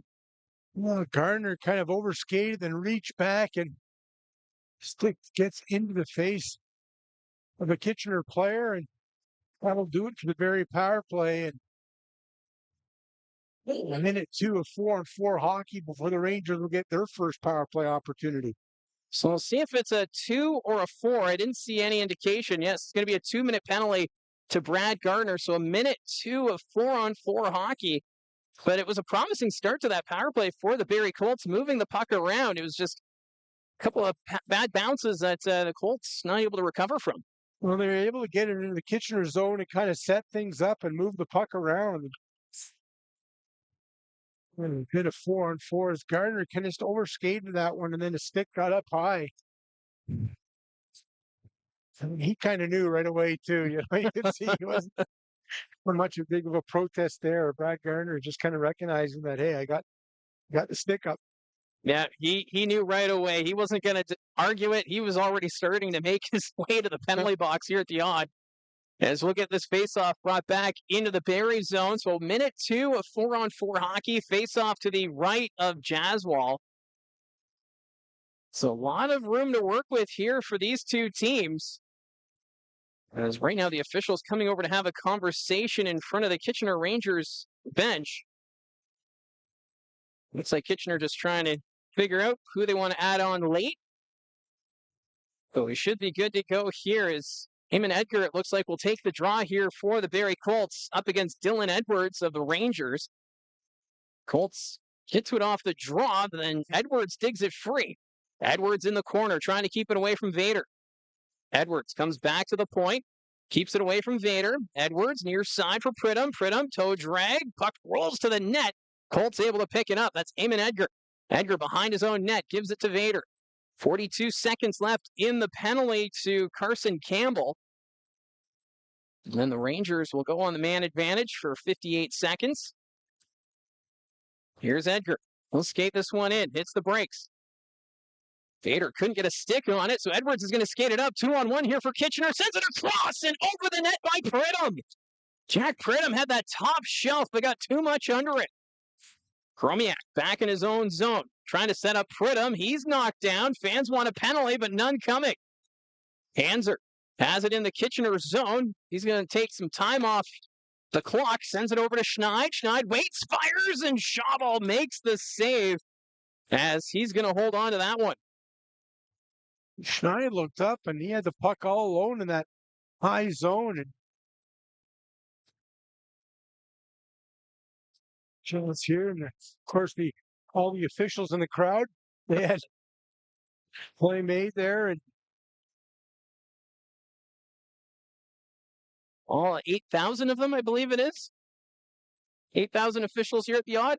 did you see Will Ferrell in the ref's outfit there in the Los Angeles Kings game? And he had the actual, looked like the actual It looked gear. authentic. Hey, if you've got the gear, you got to wear it sometimes. Will Ferrell, a huge hockey fan of the LA Kings. As there's just 1 second left on the penalty, so now it's a Kitchener Rangers power play, their first of the night. Their power play right now 6th in the OHL at 22.6%, while the penalty kill for Barrie continues to improve at number 9 at 79.5%. Rangers get this deep in the Barrie zone as the Rangers move this one back to the point. Here's Tanner Lamb. Lamb skates this one forward, doesn't take the shot, forced back by Eliasson. Puck's at the point. Rangers move it. Lachar back to Lamb. Back to, actually, that's Romano. His shot bouncing around. It's in the crease, but the Colts knocking away. Not able to get a stick on it there was Hayden Ellis. Chromiak from the corner. We'll send this one back to the point. Lachar or Blecky sends one across. Chromiak doesn't take the shot. Waits, sends it down low. Rangers send it back to the point. Blecky sending this one across to Lamb. Lamb riding the blue line. That's sent deep.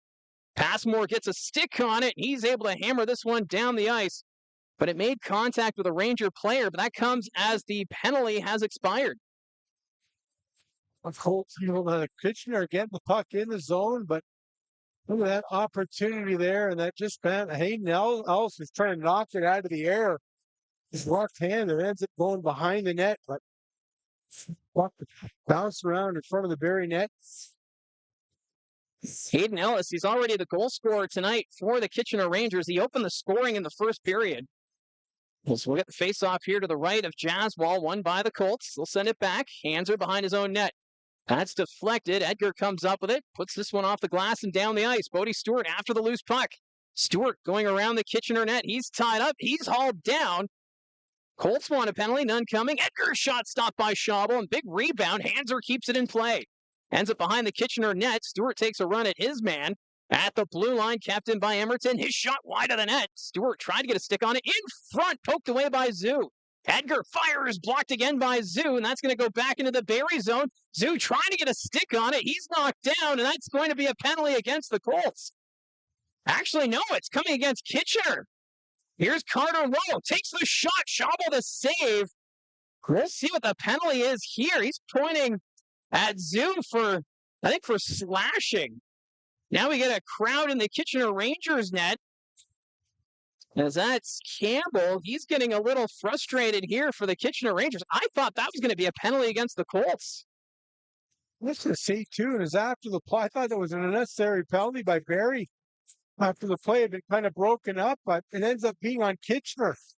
And, of course, the officials in the crowd let them know that they don't agree with the call. So Jacob Zoo is going to the penalty box. Unless they're calling him for unsportsmanlike for diving. I think that might be it. I think because look, we've got a monitor here in our broadcast booth, so we're able to see the replay. And no, I think it's unsportsmanlike. I think he thought that he dove on that. So the Barrie Colts, they're going to get a power play. They're second of the hockey game. They're already 0 for 1 on the man advantage. This Barrie Colts power play brought to you by Frontline Hockey Apparel. You can find them at frontlinehockeyapparel.com. Colts force it behind the Kitchener net. Crombie back to Emerton. Yeah, it's unsportsmanlike is what they're calling it on Jacob Zoo. Colts with it. There's the shot. Schabel save pucks loose in the crease. Schabel sprawls across. Slandra puts it through the blue paint. What a chance there for the Colts to take the lead. Pridham comes up with it now for Kitchener. He's going to skate this one through the neutral zone. Pridham sends this one back. That's deflected. That was Bilecki who couldn't control it. Colts come up with it. Emerton forced back. Sets up Calvin Crombie. We're past the midway point of this hockey game as Crombie carries this one in for Barrie. Crombie in the corner trying to drop it back. Picked up here by Salandra. At the point, Emerton fires, deflected, side of the net. Gardner can't get to it in time. He's taken in the boards. Colts sent it back to the line, picked up by Emerton. Along the board, Salandra. Salandra on the near side takes the shot. That goes over the net. Gardner comes up with it now for the Colts. Back to Emerton. Takes the shot. That goes off a leg in front. Still 58 seconds left in the man advantage. Emerton up to Salandra. Salandra across. One-timer scores! Brad Gardner! On the power play, Brad Gardner gets it on the one-timer. And the Colts, they have their first lead of the hockey game. Well, we saw earlier in this period, Salandra try that long cross slot pass to Gardner. That time it worked perfectly, and Gardner, just a one-timer, doesn't hesitate at all. That puck was on a stick for milliseconds before it was in the back of the net. And what a huge power play goal by Barrie. And fans not happy at all after that unsportsmanlike conduct penalty to Kitchener, but the Colts capitalize, and so much for the holiday season. New year, new you? Is that how it works? So it's a power play goal. Brad Gardner getting his 18th of the season on that one-timer. So the Barrie Colts up 2-1. So we'll see how Kitchener responds. They were starting to get a little frustrated a few moments ago. Colts send it in front, but no one there. Armstrong comes off the point, sends it back to Schneid. Takes the shot, stopped by Schabel. Puck goes to the corner. Bodie Stewart sends it back to the line. Schneid's shot wide of the net. Vader keeps it at the point. Download Asadorian. He's going to send it around. Stewart can't get there. McNeil collects it. McNeil along the boards, taken away by Schneid. Asadorian fires that one over the net. Looked like it was deflected in front, as right now the Barrie Colts putting on all the pressure right now, as McNeil having some words with Bodie Stewart. This Rangers team looking a little frustrated. That's what you want to do. You want to keep the foot down on the pedal. The Rangers may be a bit frustrated after that penalty. They get scored on, not too happy. And the Colts come out with their good shift following, and it leads to the Colts getting the puck in the zone. But again, that frustration, you got to be careful. You give up that power play goal for Kitchener. Well, you start to get a little bit frustrated, get off your game a bit. That allows Barrie to get some more pressure on and see if that can continue here. Well, the Barrie Colts are out shooting the Kitchener Rangers this period 11-4, as it's really been all Barrie. Rangers will win the faceoff, send it back behind their own net. Chromiak sends that one over. Rangers get this one out to the near side. Pridham forced to come back in his own zone. Long stretch pass. Trying to catch up to it there is McNeil. Sends this one back to the point. Chromiak ahead to Pridham. Jack Pridham will find it here. Half boards across. There's the shot from Edwards. And that's stopped by Jaswell. Ends up going out of play with 8:20 left to go in the second period. Kitchener gets their best line tonight out there with Edwards and Pridham and trying to get something going, a little bit of pushback. That'll allow the Colts to kind of try to keep that momentum rolling after that big goal on the power play. What a turnaround specialty teams from Barrie from the start of the season. Their power play has been good for a while, but I think the penalty kill up to now 8th or 9th in the OHL. Yeah, the specialty teams are both in the top 10 now for the Barrie Colts. What a turnaround. There's a shot deflected over the net. That was the Rangers firing it from the point. Chromiak will send it back to the blue line. Near side, Edwards fires, blocked by Hanser. Puck bouncing on the far side. Schneid trying to get to it. Pridham collects it here for Kitchener. Pridham along the boards, has it in the corner. He's tied up. Edwards comes up with it now for the Rangers. He's dumped by Hanser. Battle ensues in the near corner. Colts trying to move it free, down to 7:48 left here in the second period. 2-1 Barrie. Rangers moving around. Here's Pridham. Pridham passes across, deflected wide of the net by Chromiak. Chromiak was alone in front. Rangers still with it. Bilecki sends it across to Pridham. Jack Pridham at the point, sends it down low. Hanser after the loose puck, ends up behind the Barrie net. Rangers with it in front, goes off the paddle of Jaswal. Pridham gets it again. Rangers putting on pressure here, dropping it back. Winding up Chromiak, doesn't take the shot, stays with it. Jakob Chromiak, there's a Ranger player behind Jaswal. One-timer, and that goes wide. Blocking that one on the near side from Romano. Rangers trying to continue to put on pressure. Puck bounces over the stick of Sherratt. Bilecki keeping it down low. Sherratt gets it again here for Kitchener. He loses it to Hanser. Justin Hanser in the corner, goes back behind his own net. Sherratt takes down Hanser. Colts wanted a penalty, none coming. Rangers moving around. Chromiak to Lamb on the near side. Tanner Lamb cuts to the middle, takes the shot. Blocked there by Passmore, who's playing without a stick. Evan Passmore just kicking out that leg. Bilecki gets it again here for Kitchener. They have all the momentum right now. Bilecki from the corner sends this one back to the point. Chromiak sets up Romano. His shot wide of the net. Lamb behind the goal. Picks it up here for Kitchener. Tanner Lamb comes out from behind the net. Still with it across. That pass is deflected. Crombie now doesn't have a stick. Rangers pass it, but that's deflected to the point, and that's just kept in. Rangers still putting on the pressure. Passmore using Crombie's stick, sends this one ahead. Crombie trying to kick it out. Gets the line kept in by Chromiak. Chromiak makes the move around Crombie in front in the slot. That shot stopped by Jazzwall. Back at the point, Chromiak again. Side of the net. Rangers still with it. Kitchener with all the momentum. The Colts players getting exhausted. Here's a chance inside the net, but Sherratt can't fire it. Sherratt back to Chromiak at the point. Jakob Chromiak takes his time. Looks like a power play right now for Kitchener as the Rangers move it. Down low, that's Romano. Side of the net, in front. That shot goes over the net. And the Colts bat this one out of the air. That goes out of play. And that's going to be a delay of game penalty coming up against the Barrie Colts. Now the Colts were in trouble there. Passmore lost the stick and it broke. And like I said, it was a power play. The Colts unable to get the puck out, and Hanser trying to flip it off the glass, and he's not happy.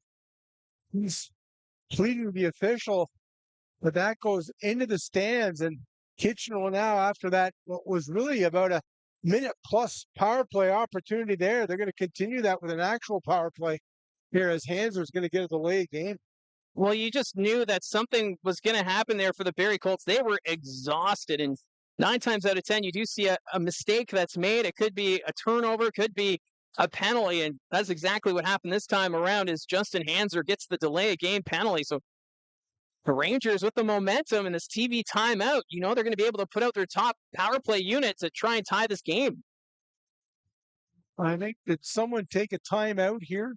Is that Barrie? That's the question. Well, no, it's the TV timeout right now. It's the TV timeout. Okay. No, I stand corrected. But this is probably going to help the Rangers because now you've been able to rest a little bit, and then you get that top line out there. It's weird. I mean, Barrie just couldn't get the puck out of the zone, and then Crombie, you thought, oh, no, did he lose his stick? But he gave his stick the Passmore. What a crazy sequence there. Barrie just couldn't get the puck out. So the Colts getting the penalty kill unit out there late. Salandra and Carter Lowe are the two coming over the boards. As we get ready for this face-off to the right of Arvin Jazzwall, Salandra is going to take the draw here up against Dylan Edwards. Face-off, won by the Colts. Eliasson after it. That doesn't get too much. Humphreys from the corner now for Kitchener. As he sets things up, this is the second power play of the game for Kitchener. They're already 0 for 1 as the Colts get it out. Schaubel won't play it there, but aside his own net. Coming back to collect it here for Kitchener is Alexander Bilecki. Bilecki trying to do that long stretch pass, but that ends up being an icing call here against Kitchener. Not something you see often when the team's on the power play.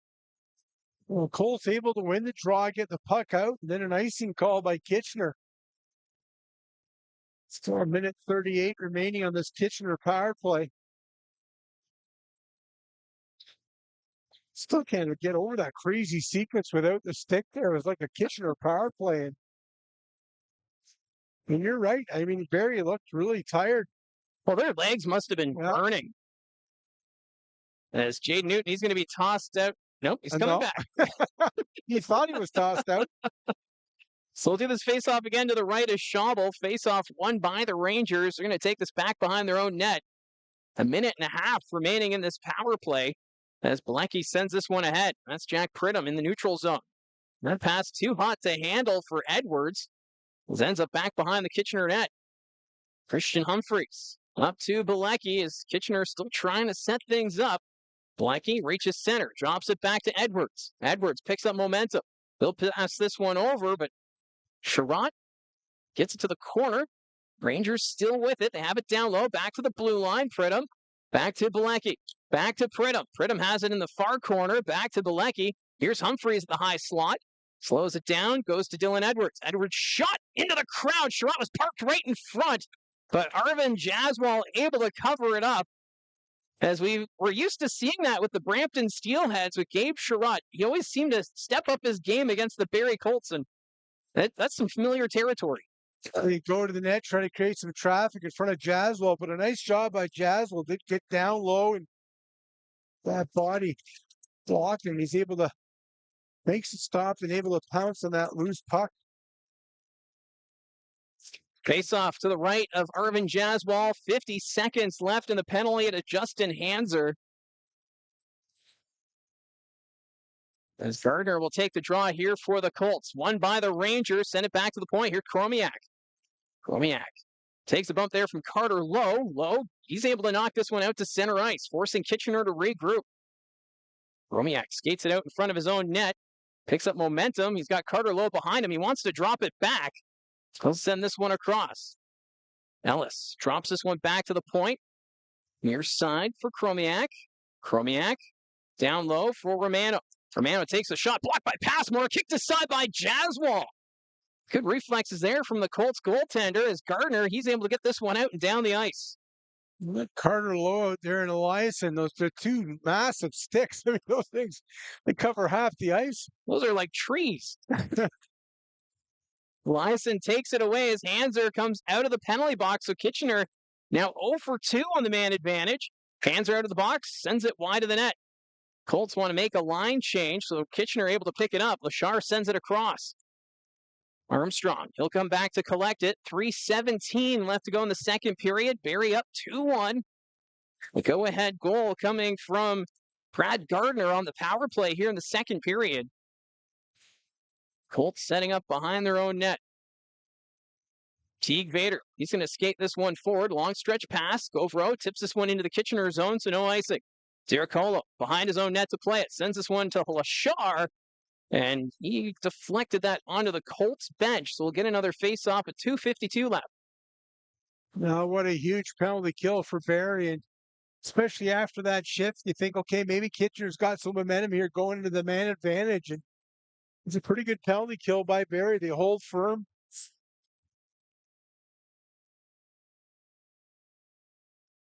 Well, the Colts do such a great job on the penalty kill right now, just keeping things simple.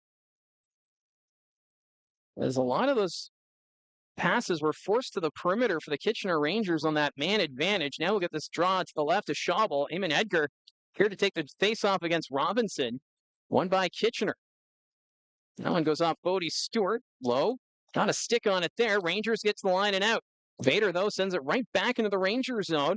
Schabel behind his own net, leaves it there. Stewart trying to get to it. He had his stick tied up and then takes a hard hit from Diricolo. Puck comes to the near side. Armstrong thought about playing it. Rangers pick it up. Lachar to Robinson. Robinson will flip this one deep into the Barrie zone. Vader after it. Vader can't keep it there. Robinson trying to put it out in front. Takes it behind the Barrie net. Robinson in the corner. Back to the blue line. Diricolo winds up. His shot stopped by Jaswal. He lost sight of it. Armstrong, though, bails him out. Armstrong puts it to the corner, but it's taken away by Kitchener. Diricolo gets it again at the point. He'll put that one wide of the net. Lachar from down low, back to Diricolo at the point. Passes this one across. There's the shot. Jaswal, the save. Puck goes to the corner. Robinson trying to play it there for Arquette. Arquette along the boards. That's taken away by the Colts. They'll get it out. Knocked down there by McNeil. Low sends it deep into the Kitchener zone. Diricolo back to collect it now for the Rangers. Long pass deflected by Hanser, and that one's going to go out of play with 1:41 remaining in the second period. Now we got Jaden Newton mixing it up a bit there with Andrew McNeil. I don't think anything else will come of this, but Newton, a player that's starting to get under the skin of the opponents. He does that. That's part of his game, that kind of grind and physical game. And Colts on a line change there. Kitchener tried to catch him off, and Hanser just got his stick and able to get that one, deflect that one into the crowd there as the Rangers trying to catch Barrie on the line change. Face-off's coming outside the Barrie Colts blue line. Newton's going to take the draw here. He'll send this one back to his defense. That's Evan Passmore. Passmore puts it off the end boards. Far side. Colts get this one out to center ice. Salandra takes the hit. Body's flying in front of that Rangers bench. Kitchener with possession. That Zoo trying to send it down low. Side of the net. There's the shot from a tight angle, but Jaswal makes the save. Desiderio gets this one out for the Colts. Near side Salandra. Salandra after the rolling puck takes it around the Kitchener net. He's hit hard into the boards. Delivering that hit was Zoo. There's a turnover. Gave it right to Desiderio. Nicholas Desiderio to the net. Takes the shot. Schabel the save. And that rebound's going to sail out to the neutral zone. Justin Hanser at the line as we're at the final minute of the second period. Schabel out of his net to play it. Zoo sends that one over. Campbell passes it ahead. Rangers with possession as they try and move this one up. Pridham. That pass deflected. No, they're going to say it wasn't. So that's going to be an icing call against Kitchener. What a game here. Barrie is in control earlier in the second period. The Rangers picking up some momentum and some good pressure. Colts in this final minute trying to push back. You look at this Barrie blue line again. Ethan Armstrong, Teague Vader getting some major minutes, and that pushback's going to come with Kitchener on home ice. It's been a really good team here, and we pushed heavily in this late in the second period with a power play, and Colts have held fort. That faceoff ends up going over the glass and out of play. Looked like Gardner won that a little too cleanly there, sending it over the glass. Quite a few souvenirs for the fans here tonight. Yeah, we've seen quite a few pucks going over here. Great crowd here in Kitchener. Yeah, this is always one of the fan favorites for the Ontario Hockey League, coming down here to the Kitchener Memorial Auditorium. It's really too bad that we only come here once during the regular season. And coming up in the second intermission, our conversation with Mike Farwell, the play-by-play voice of the Rangers. As the Colts moving this around, Crombie can't keep it. There's a shot from Gardner in front. Crombie trying to wrap around, but he was stopped behind the net. Puck's in the corner, 26 seconds remaining. Lamb picks it up for the Rangers. He's going to skate this one up. Backhand pass. Here's a chance for Romano. That's knocked away. Good work there by Schneid. Puck goes to the corner. Rangers moving this one around. Lamb puts it out in front. Romano can't get a stick on it. Puck's loose to the point. Kept in there by Bilecki. Romano after it. 4 seconds. He has it in the corner. Back to the blue line, but Kermiak can't hold it. As that will do it after 40 minutes. The Barrie Colts right now enjoying a 2-1 advantage in what has been a pretty solid road effort so far here from the Barrie Colts tonight. What a game here tonight. Much better through the opening 40 for the Barrie Colts, and able to get that go-ahead goal, but it's another close one here, and still lots of hockey remaining, but Dylan Smoskowitz, the Colts head coach, has to be happy with the way his team's played here through the first 40. Yeah, the Barrie Colts getting a power play goal. Brad Gardner getting his 18th of the season. A great setup by Joe Salandra for the one-timer, giving them that go-ahead. And I understand that Team Finland and Team USA right now also going into overtime. That's a 3-3 tie. So we'll see how Emil Hemming does with Team Finland in that one. But what a game it's been here at the Odd between the Rangers and the Colts. Barrie haven't won since 2020. That's a stat that you threw out there at the beginning of the game, but I guess don't tell Dylan Smoskowitz and the coaching staff that.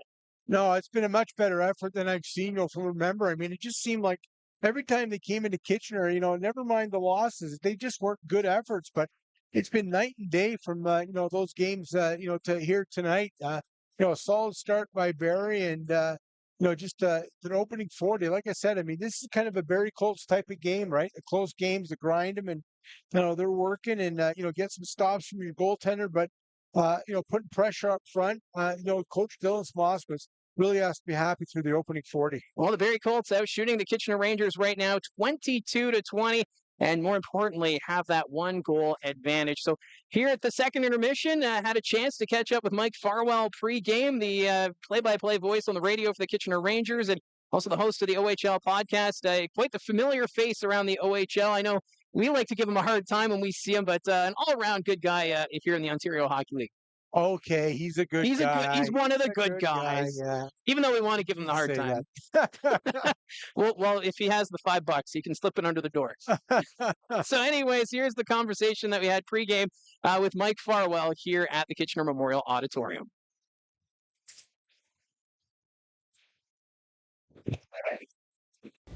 So we're joined by Kitchener Rangers play-by-play voice and host of the OHL podcast, Mike Farwell. You're not just the play-by-play voice, you're also a tour guide. It's been a while since I've been here at the Odd, and they made some great changes here. And that's the great thing about the Rangers organization. It just seems as though they keep upgrading the facilities for the players, and I guess us media guys, we just get the leftovers. It's funny you say that because this is the third renovation now that I've been a part of in my time here, and I'm still getting used to this latest one, but they've done a really nice job in this building, in my opinion. Having just come back from Sudbury, a building that was erected the same year as this Memorial Auditorium in Kitchener back in 1951. This one, I think they've done a real nice job keeping up to date with the renovations. It still feels very modern. There are areas that obviously don't have those nice cushy amenities that we're used to in the newer arenas, but they've done a great job around here. And hey, I'm always happy to point a fellow colleague to the media room where you get a bite to eat before we go to work. Well, I'm glad we get a bite to eat here at least. I'll take whatever we can get, especially for us Barrie guys. I was joking with you about that when you got here. Listen, you want me to point you to the media room? You can't do that for me in Barrie because it doesn't exist. But we actually, to be fair, I remember when I started traveling around this league many years ago, and I was shocked, Mike. I just thought that the way it was in Kitchener was the way it was everywhere. And I'm like, well, what do you mean we don't have a place to sit down and get a bite to eat or have a cup of coffee or whatever? So, and look, in fairness, the league has come a long way since those early days, but I have come to completely understand how spoiled we are here in Kitchener, and I try my very best to not take it for granted. Well, I know, because I got my start here, so I got to see what goes on here in Kitchener, and going to the other rinks like Sudbury, for instance. It's a classic barn. It's got that old junior feel, but yeah, for me, it feels like Kitchener is kind of that home spot. Well, and just think about that now. So when you and I were hanging out in the media room here in Kitchener when you were first starting, that's 3 media rooms ago now. I'm thinking about renovations in here where they add seats, they move the press boxes around for our broadcast location, all these different things. We're talking just the media room has moved 3 times since you were here. Now, to move away from our struggles as broadcasters, let's talk a bit about the OHL, and we got the OHL trade deadline now a week away. Kitchener getting a big announcement. Matthew Antonovsky ready to come back to this group. What does that mean for the Rangers? 'Cause obviously, this is a team that's looking to have a deep run, and adding Antonovsky, that's going to change a little bit of this look. Yeah, it certainly will, Mike, and it means, I think, pins and needles for the next little while for a couple of players.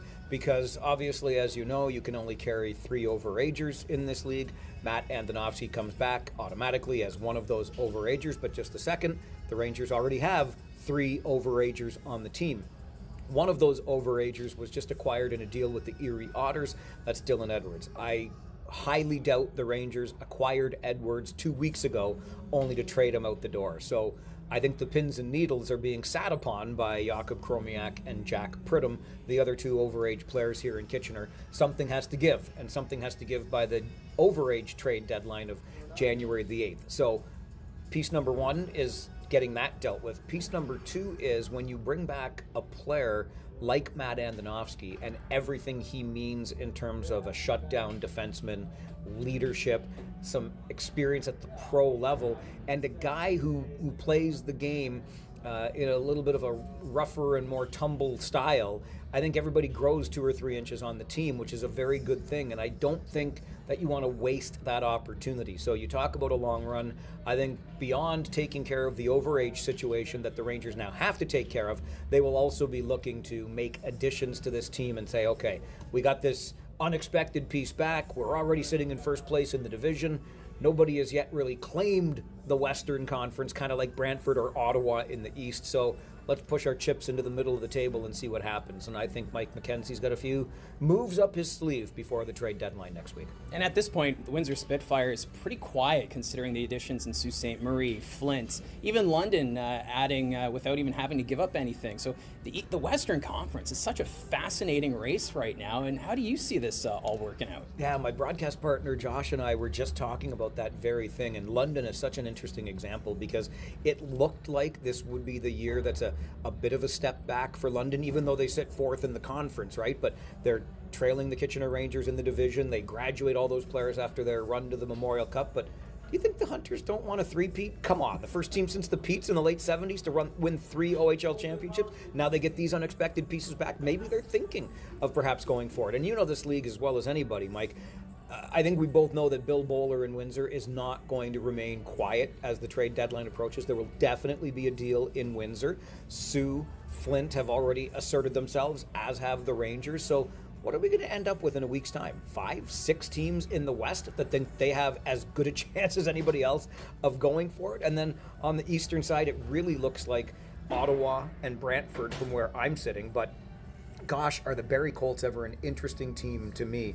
Since we last played Barrie, the Colts have not lost back-to-back games, and one of the top teams in the Eastern Conference. When you've got the likes of Baudouin and Aitchison, and you're getting the goaltending like you get from Horevic, like I wouldn't want to be Marty Williamson making those decisions, but they will not be easy ones for sure. And you have to think the whole NCAA change last year is really having an impact on this season. As you mentioned, there's so many unknowns. Ottawa, they're ahead of schedule. North Bay, another team that's ahead of schedule, but they've been pushing the Barrie Colts in the Central Division a bit. But if you're coming at it from the fans' perspective, this may be one of the more exciting seasons for junior hockey fans. Yeah, I would agree with that. And I was talking to a longtime fan in Sudbury when we were just up there, and he's a little bit concerned about how this all shakes out in the years ahead. And I'd be lying if I said I wasn't either concerned about this. I mean, we'll see. I think it's very early days, obviously, but to the point about the impact that the NCAA is already having on this league, I talked to a couple of general managers just before Christmas. One described the landscape as chaotic because every time the smallest thing goes wrong within an organization, the player's like, well, I'm just going to go to the NCAA. And another really made an interesting point, and I think this ties into the trade deadline coming up. He talked about roster certainty or the lack thereof, right? How do you plan for next year when it's far less certain than it's ever been? You might have a player signed to a standard agreement here in the OHL, but next year they might decide they're going to go to the NCAA. So when you've got the team now, then maybe you build on that team right now because you don't know what next year looks like in this new junior hockey landscape. So some really interesting times and some really interesting decisions. General managers are earning their money this week.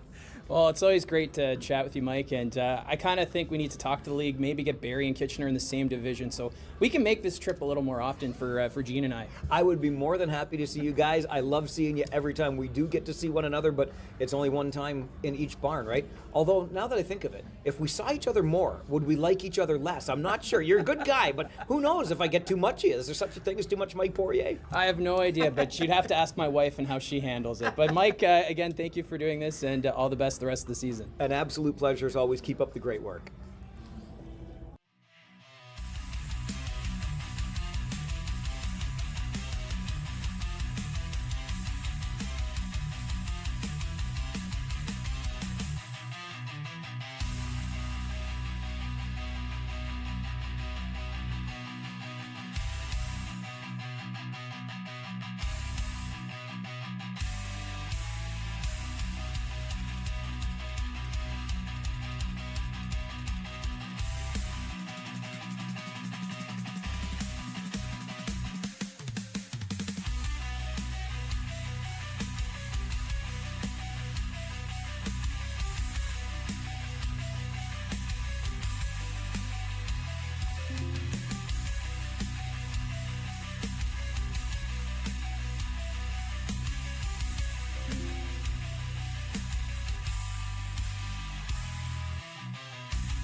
So it's the second intermission here between the Barrie Colts and the Kitchener Rangers at the Memorial Auditorium, where it's a 2-1 lead for the Barrie Colts.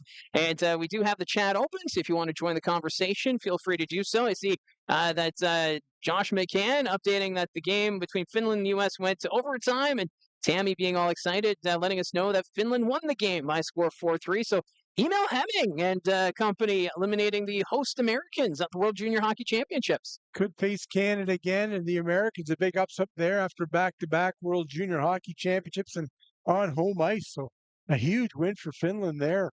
So let's take a look at the out-of-town scoreboard as we do have quite a few games around the OHL.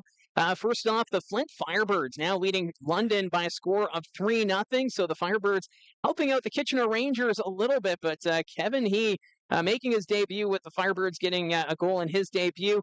In Niagara, the Windsor Spitfires still holding on to a 1-0 lead over the Ice Dogs. That's early in the third period of play. The Kingston Frontenacs now up 3-0 on the Ottawa 67s. That's at the start of the third period, so that Ottawa 9-game winning streak on the line. The Owen Sound Attack up 5-1 on the Sarnia Sting. The Sudbury Wolves, they're up 4-2 on the North Bay Battalion. And the Guelph Storm still holding on to that 5-3 lead over the Brantford Bulldogs. And that's going into the third period. So some interesting scores there as, of course, fans around the Ontario Hockey League doing a lot more scoreboard watching now that we're in the second half of the regular season.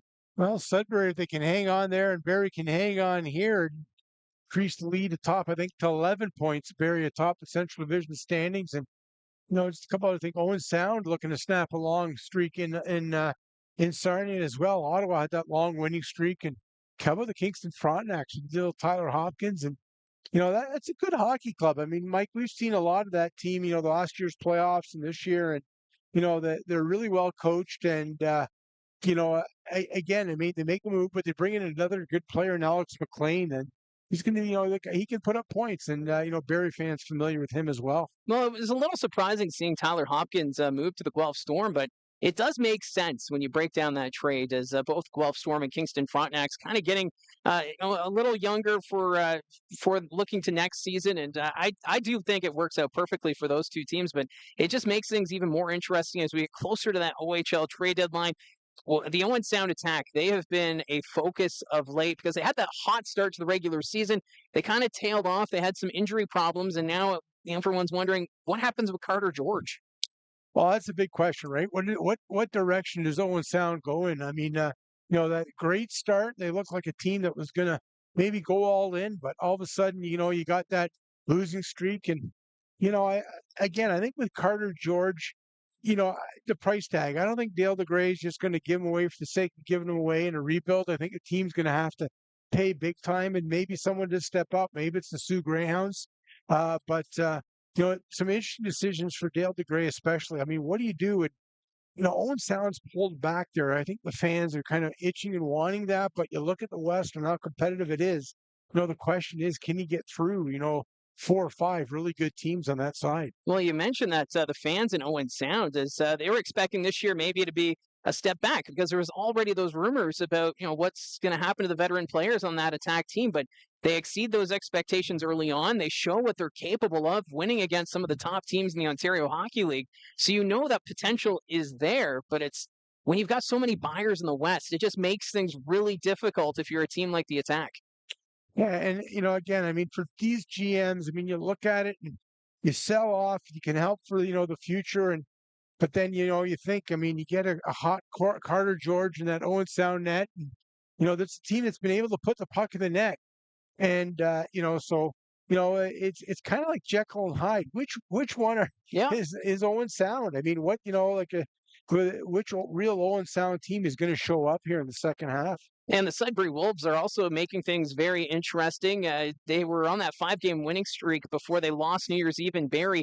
They've now climbed into a playoff spot. They have the tiebreak over the Brampton Steelheads, and all of a sudden that team's got some decent goaltending. We still don't even know what direction they're going to go. Like, last year I thought, they made some trades to go for it. My opinion, you got to look to next year. Yeah. I mean, Brantford and Ottawa, and Barrie, I just think there's just too many teams. There's that kind of cluster where they're close with some teams, and I know they've played, better hockey, but look, I mean, Villeneuve and Walton, there's 2 huge pieces. If they can bring you a ton of back, I think you have to make those trades. It's my opinion. It's why I'm not a GM. But, I really do think they have to look for the future. I thought they made a mistake last year in not doing that. And then this year, you got 2 players that you can command a lot for and, kind of reload for the future. And that trade between Kitchener and Brampton kind of set the bar a little bit there. 8 draft picks for Gabe Sherratt. Sherratt not a point per game player. He is a very talented individual up front. He's going to help with the offense of this Rangers team, but that's a lot of draft picks to be giving up for a Sherratt. So then it's like, how many picks do you give for a guy like Kieran Walton, who's in the top 5 in scoring? Again, that's it, right? Like, I mean, look at the price tag. Like, if you're able to command a lot, and I mean, that's going to happen because all of a sudden, because you got more teams saying, hey, we got a shot here, you get more bidders. What does that do? It becomes a seller's market. Yep. And I think that opportunity, that's something you have to look at. And, when I talked to Marty Williamson, he said, look, you got to look at it from all angles early on. And, as they've moved on here, the first in the division, and, maybe that decision has been made with the way they've played here, after the start. But again, I think, look, I mean, when you get teams knocking on the door, someone's going to be desperate, to pay a big price. Sherratt was a huge price. If teams are going to get that kind of level of return, it's tough not to be a seller. Well, the trade deadline for the Overagers comes up on Thursday. That's at 12 noon. And then the rest of the OHL trade deadline is on Friday at 12 noon. So 1 week to go until we have the rosters finalized for the second half push towards the 2026 postseason. The third period underway here in Kitchener. Face-off won by the Colts, trying to get this one out of their own zone. Hanser bats this one into the neutral zone. Schneid after the loose puck. Schneid trying to get around Chromiak, takes it around the Kitchener net. That's poked away. Loose puck collected, and in front, it's loose. Passmore takes the shot, fires it wide. Colts come up with a loose puck. That's Calvin Crombie along the boards. Trying to send that one back. It's taken away by Pridham. Jack Pridham through the center ice. Sends it in, but right to the tape of Evan Passmore. Gardner in the neutral zone. He's going to flip this one deep into the Kitchener end. Colts are making a change. Zoo comes up with it here for the Rangers. Jacob Zoo weaving his way through center, passes it up ahead. That's dumped in by Romano. Sherratt fans on it. Puck's in the corner. Trying to dig that one free is Salandra. Puck's just sitting there. Colts will pick it up. Armstrong up to Newton. Jaden Newton's going to dump this one in for the Colts. That rolls past Schauble into the corner. Desiderio trying to get a stick on it. Loose puck. Salandra, but that's knocked off his tape and out to center. Colts come back to pick it up here. It's Eliasson over to Armstrong. Armstrong sends this one ahead, and that's going to be an icing call here against the Barrie Colts. A good start here to this third period for Barrie. And again, I mean, you want to keep, be interested to see how these two teams approach it. A 1-goal game, you don't expect much to change in terms of the game plan, as long as that lead stays at 1. And for the Barrie Colts, we have seen that since the big three have gone off to the World Juniors, where they're okay and comfortable playing with these 1-goal games. And Dylan Smoskowitz, he's all about the systems. And right now, it seems to be paying off as they're out shooting the Rangers 22-20, winning 2-1 on the scoreboard.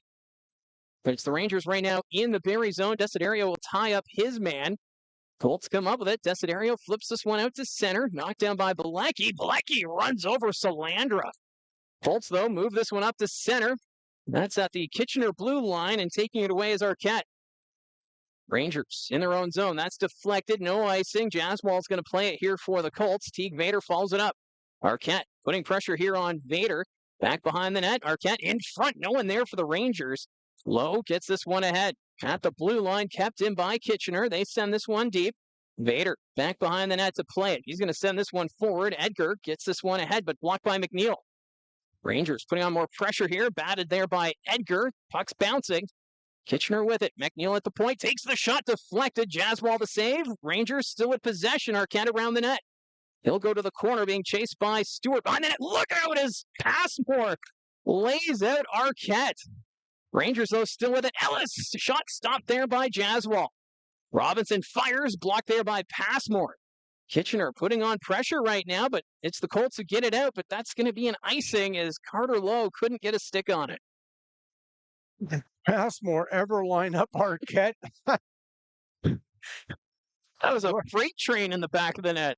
It's a freight train. I mean, he just ran over him as Arquette came from the other end, and Passmore just stepped into him, lays the shoulder down. You think he's excited to be playing in his hometown? The size difference as is. And Face-off won by the Rangers. Here's Humphreys. Takes their shot. That's going to go over the net. After his Bilecki, he's tied up by Vader. Rangers pick it up. They're going to send it to the near side. Lowe couldn't get a stick on it. Puck's in the corner. Back behind the net. Vader chasing after it. Rangers trying to recover. Passmore is there. Colts pick it up. Stewart will flip this one out to center ice. Barrie trying to make a line change. It's made contact with a high stick. So the Barrie Colts getting a bit of a break here. Count 309, and for Barrie, I mean, it becomes about not giving up odd man rushes. Everybody sticking with the system and making sure that you don't give up, those premium chances. But you don't want to sit back. With a one-goal game, you can't just kind of sit back and let them come after you. You still have to put some pressure up front. Well, especially with all the weapons up front that the Kitchener Rangers possess. As Govro disrupting that pass attempt, but the Rangers get it out. Skating up is Ansis. Ansis will send that one forward. Lachar taken to the boards there by Eliason. Ansis trying to put it in front. Knocked away there by Hanser. Puck's in the corner. Colts trying to move it around. Govro, he's dumped. We got a penalty call coming. It's against the Rangers. Govro, he is not happy about that collision as he was run over, but it's going to be a head contact penalty here against Kitchener. Govro taking exception there, and he gave a couple of shots after. Maybe fortunate that he didn't get the retaliation penalty, but Barrie going to go on the power play here, and already 1 for 2 tonight, and a big opportunity here to give themselves a little bit of breathing room. This Barrie Colts power play brought to you by Frontline Hockey Apparel. You can find them at frontlinehockeyapparel.com. So it's a 2-minute penalty for a head contact there on Matthew Lachar. So a big opportunity for the Barrie Colts to extend the lead. It was Brad Gardner who scored the power play goal in the second period. He's out there to take the draw here for the Barrie Colts. Rangers, though, will win this faceoff. They send this one around. Loose puck in the corner. Gardner will get to it. But the Rangers, they're able to send it down the length of the ice.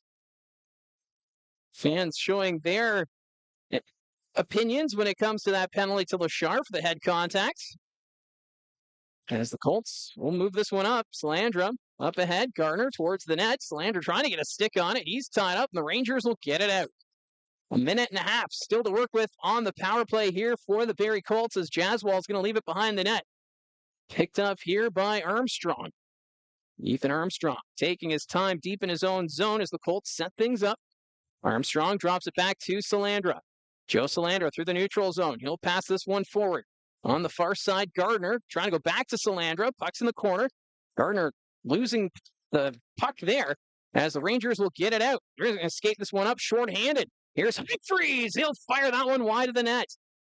Colts take it back the other way. It's Brad Gardner on the wing. 57 seconds left on the man advantage. Gardner to the net. Passes it in front to Lowe, but he couldn't get there in time. As Schabel gets his mitt on it, and then Salandra looked like he made contact with Schabel. He's having words with Salandra while there's a crowd behind the Kitchener nets. We're all in on it. Looks like Crombie and Lowe and Crombie without their helmets, and then they're just going to get it. Salandra's going to go in and crash in, and Lowe's going to try to get a stick on that loose puck in front. Schabel's going to cover up, and then Lowe takes a couple of shoves at Crombie, and it's been a physical one here tonight. The Colts finally able to get the puck into the Kitchener zone. Jason Schabel, hot under the collar, still having words with Joe Salandra. And it looks like we got an unsportsmanlike penalty being called. It's going against Brad Gardner. So Gardner being sent off. So that will do it for the power play here, it seems. So it's going to be 4-on-4 now for 52 seconds. Well, Gardner not happy with the call, but Colts do it. I mean, a prime scoring chance. You got to keep your cool. I know that you get pushing and shoving, and Kitchener players went right after Lowe and front. Schabel really took exception to Solandra coming in a little bit late, trying to dig out that puck. The energy in this building is something else. As the Colts are going to get this one down the length of the ice, and that's going to be an icing call as Justin Hanser was trying to beat out the whistle, but they're going to bring this one back. 15:04 left to play in this third period. 2-1 for the Colts. What a game here. And it's been a physical one. I mean, right from the start, again, I mean, these two teams played earlier in the year, but they played just the 2 games. So it's not like there's a big rivalry, but you would think that with just how physical they've been here tonight. Face-off won by the Colts. Hanser's going to take it back behind the net. He's being chased by Lamb. Lamb was tied up by Passmore. No penalties on the plays. Hanser's going to take this one back. 33 seconds left on the 4-on-4 situation. Eamon Edgar will skate through center ice. Edgar takes this one around in front to Hanser, but the puck rolled on him. Vader sends us back to Asadorian. His shot turned aside by Schaubel. Puck comes to the near side. Rangers trying to get it out. Vader was there. That's knocked back into the Rangers zone, collected by Tanner Lamb. Lamb in his own zone as the Rangers will change things up. Lachar about to come out of the penalty box as the Rangers get ready for their third power play of the hockey game. Kitchener already 0 for 2 on the man advantage as Lachar comes out on the ice. Rangers have 1:03 still to work with. Here's Humphreys on the near side. Humphreys from the half boards, passes it across. There's the shot blocked by Passmore. Blocks the shot from Jack Pridham. Dylan Edwards comes off the boards, drops it back to Pridham. At the point, Rangers moving it around quickly. Near side, Humphreys. Humphreys doesn't take the shot, looks back to the point. Picked up here by Bilecki. Bilecki sends this one across. There's a shot from Edwards, stopped by Jaswal. Puck's picked up by Schneid, and he's going to skate it up shorthanded. 33 seconds left on the power play for Kitchener as Schneid sends it on goal. And Schaubel just holding on to it here. No, good decision by Schneid. Get that puck in the net and go right to it. Make sure you get the face off in their zone. And how about Evan Passmore blocking shots, laying hits? Having fun tonight here in front of the hometown crowd. Evan Passmore has been having a night. He's been so much fun to watch here tonight, the New York Rangers prospect. A huge factor for Barrie on that back end tonight. Face-off won by the Rangers. They're going to take this back behind their own net. 25 seconds left in the penalty to Brad Gardner as Pridham's going to skate this one forward. Pridham sends this one across. That pass doesn't connect. Sherratt's there. Sends this one forward.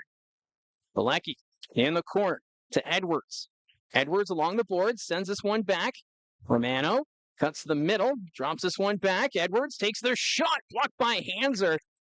And that's going to go out of play. And that's been a common theme in this third period, the blocked shots by the Barrie Colts defense. Well, again, it's those little things, sticks in the lanes and blocking shots, and especially on that penalty kill, and helping Arvin Jaswal out. And another big draw coming up here with 4 seconds remaining in this Kitchener power play. Big draw coming up here in the Barrie zone. Face off to the right of Arvin Jaswal. Winning that draw was Crombie.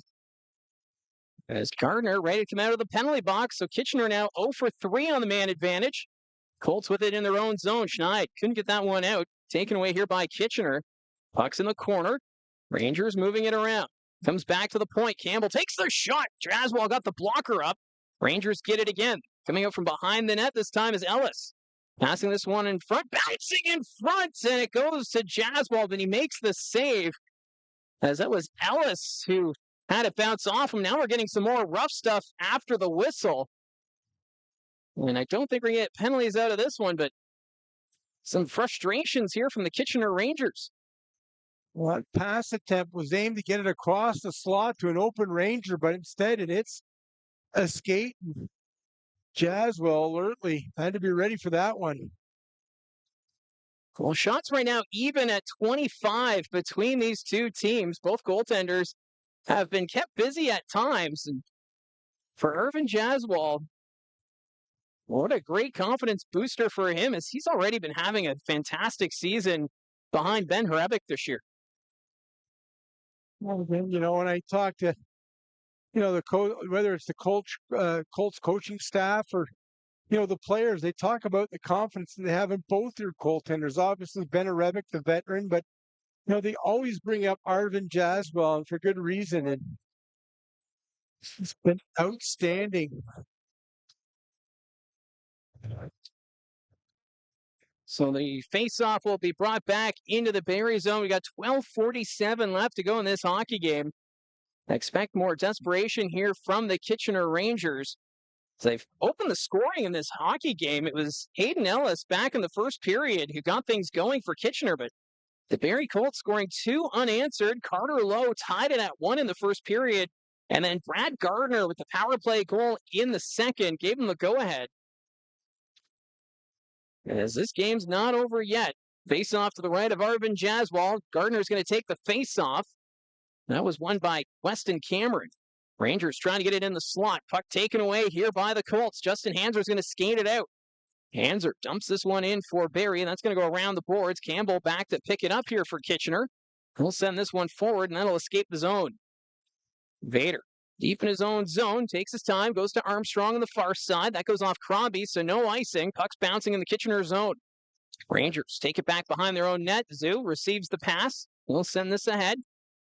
Rangers get it down ice. Vader after the loose puck. Teague Vader up the head, finds Jaden Newton. Newton through center. He'll send this one in. He takes a hard hit at the Rangers bench. Newton slow to get up after that collision. Rangers dump it in. Jaswal out of his net to play it. He'll send this one around. Newton still on the ice. So that's a good sign for Colts fans. Desiderio will get it out to center. He'll dump this one in. Far side, Salandra gets to it first.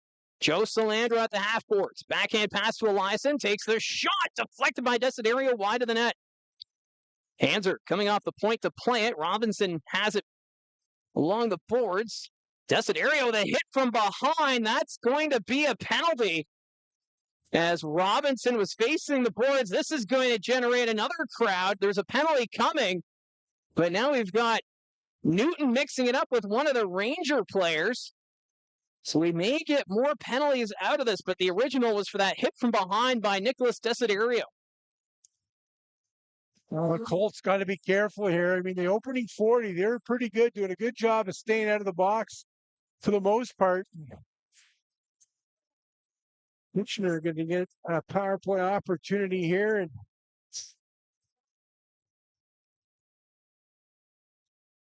there's Dario just getting carried a little bit. Newt as well, going to the box and see what comes out of. Yes, you would think that Kitchener's still going to have the power play here. Well, Jaden Newton was mixing it up with Avery Ansis, and he was having words with the official because there was that collision in front of the Rangers bench that Newton was already upset about as he was hit from behind. And I think he just went after Ansis out of frustrations, but it's just Desiderio's number right now that's on the board, so it should be a Kitchener Rangers power play. Again, I mean, back-to-back Kitchener power plays. You kill the first one, but you don't want to keep giving them the chances. Yes, your penalty kill has improved big time here since that rough start, but you don't want to give Kitchener these prime opportunities. So they're going to bring this face-off into the Barrie zone. The officials trying to get the Colts to hurry up with their decision on the penalty kill unit. As it's going to be a big test here for the Colts. No surprise seeing the Rangers going with their top unit. They're going to bring this face-off to the left of Arvin Jaswal. So a big penalty kill here for the Colts. Still 11 and a half minutes left to go in this hockey game. Eliason and Passmore out. The Colts with their two big defenders out there. Gardner taking the draw against Humphreys. He'll win this one back, and Passmore right away gets this one down the length of the ice. Schaubel out of his net. He's going to send this one around. Goes off the skate of Edwards right back to Schaubel. Kitchener back behind their own net. 1:45 left in the man advantage as that's sent back to Humphreys. Humphreys has room through the neutral zone. Humphreys hits the brakes, sends this one in.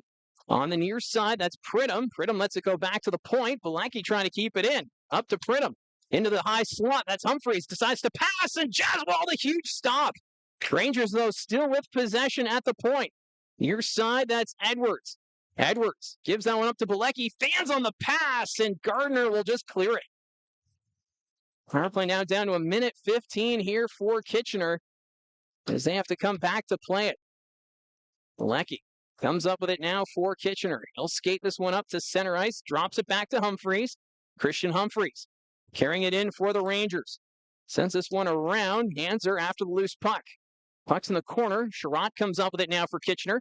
Back to the blue line. Humphreys on the near side. Back to Bilecki. Bilecki sends it across. Quickly to Humphreys on the near side. Doesn't take the shot. Decides to pass it. That goes through the crowd.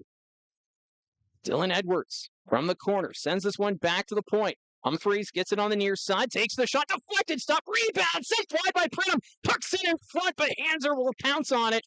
And he'll get this one down the ice. Great chances there for Kitchener as Humphreys and Pridham nearly connect. 23 seconds still to go in the penalty to Desiderio. Chromiak, he'll go for a skate, hits the brakes, passes it, deflected, and the Colts get it out once again. Back behind the net. Schaubel's going to leave it there for his defense. The penalty about to expire here as Chromiak reaches center ice. He's going to send this one back. Picked up by Romano. Romano goes for a skate, trying to get a lane, takes the shot, and that goes wide. Power play has come to an end. Lamb towards the net. That's taken away. Vader gave that one right back to Lamb. Rangers at the point. Chromiak facing pressure. Passes it down low to Lamb. Tanner Lamb in the corner. Trying to pass that one back. That one going off the skate of Weston Cameron. Colts pick it up. Desiderio will just clear it down the ice. It's rolling towards the net. So Schaubel's going to play it. No icing. 9 minutes left in this hockey game. The Barrie Colts holding on to that 1-goal lead. Shots now 27-25 in favor of the Rangers. Campbell sends that one across. That's going to be dumped in by Lachar. Puck goes behind the Barrie net. Robinson crushed there by Eliasson. Rangers trying to pass this one out in front. Arquette gets this one back to the line. Duracolo shot on goal. Stopped by Jaswal. Bit of a crowd in front, but Marvin Jaswal able to see around that sea of legs. Yeah, what a nice job by Jaswell there as that Duracolo shot.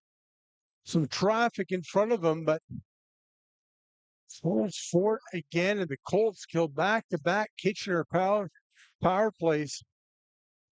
8:39 remaining in this one.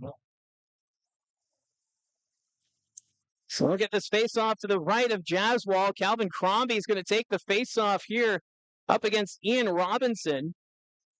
Face-off won by the Colts. Armstrong sends it back to Gabriel Eliasson. He's just going to flip this one out down to the ice. Rangers with it. Asadorian gives chase, but Kitchener dumps it right back into the Barrie zone. Jaswal's going to play it over to Armstrong in the corner. Lachar delivers the hit. There's a shot from Levinson wide of the goal. At the point, that's McNeil. They'll keep it in for Kitchener, riding the blue line, facing some pressure, goes across. Duracolo shot stopped by Jaswal as he reached around the back of the Kitchener player to make the save. He had Matthew Lachar standing right in front. I don't know how he made that save.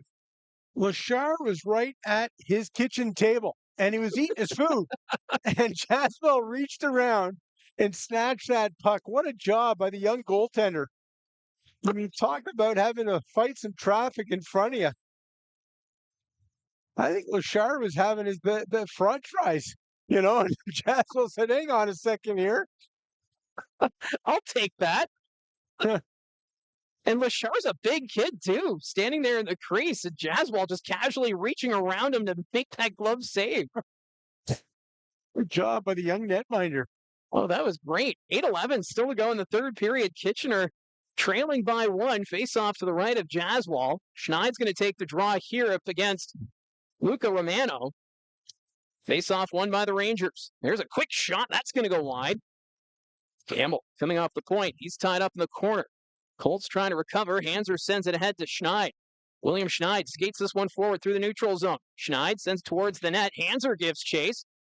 That's going to be chipped to the corner. Campbell gets to it for Kitchener. Solander delivers the hit. There's another big collision. Passmore running over the Ranger on the far side. Hanser diving for it. Keeps it in play. Desiderio back to Schneid. That passes off target. Colts trying to keep it in the offensive end. That's knocked out to center. Puck's in the air. Looked like it was nearly offside, but here's the Colts. Solander to the net. Schaubel, the paddle save. Puck goes to the corner. Zoo trying to keep it away from Joe Solandra.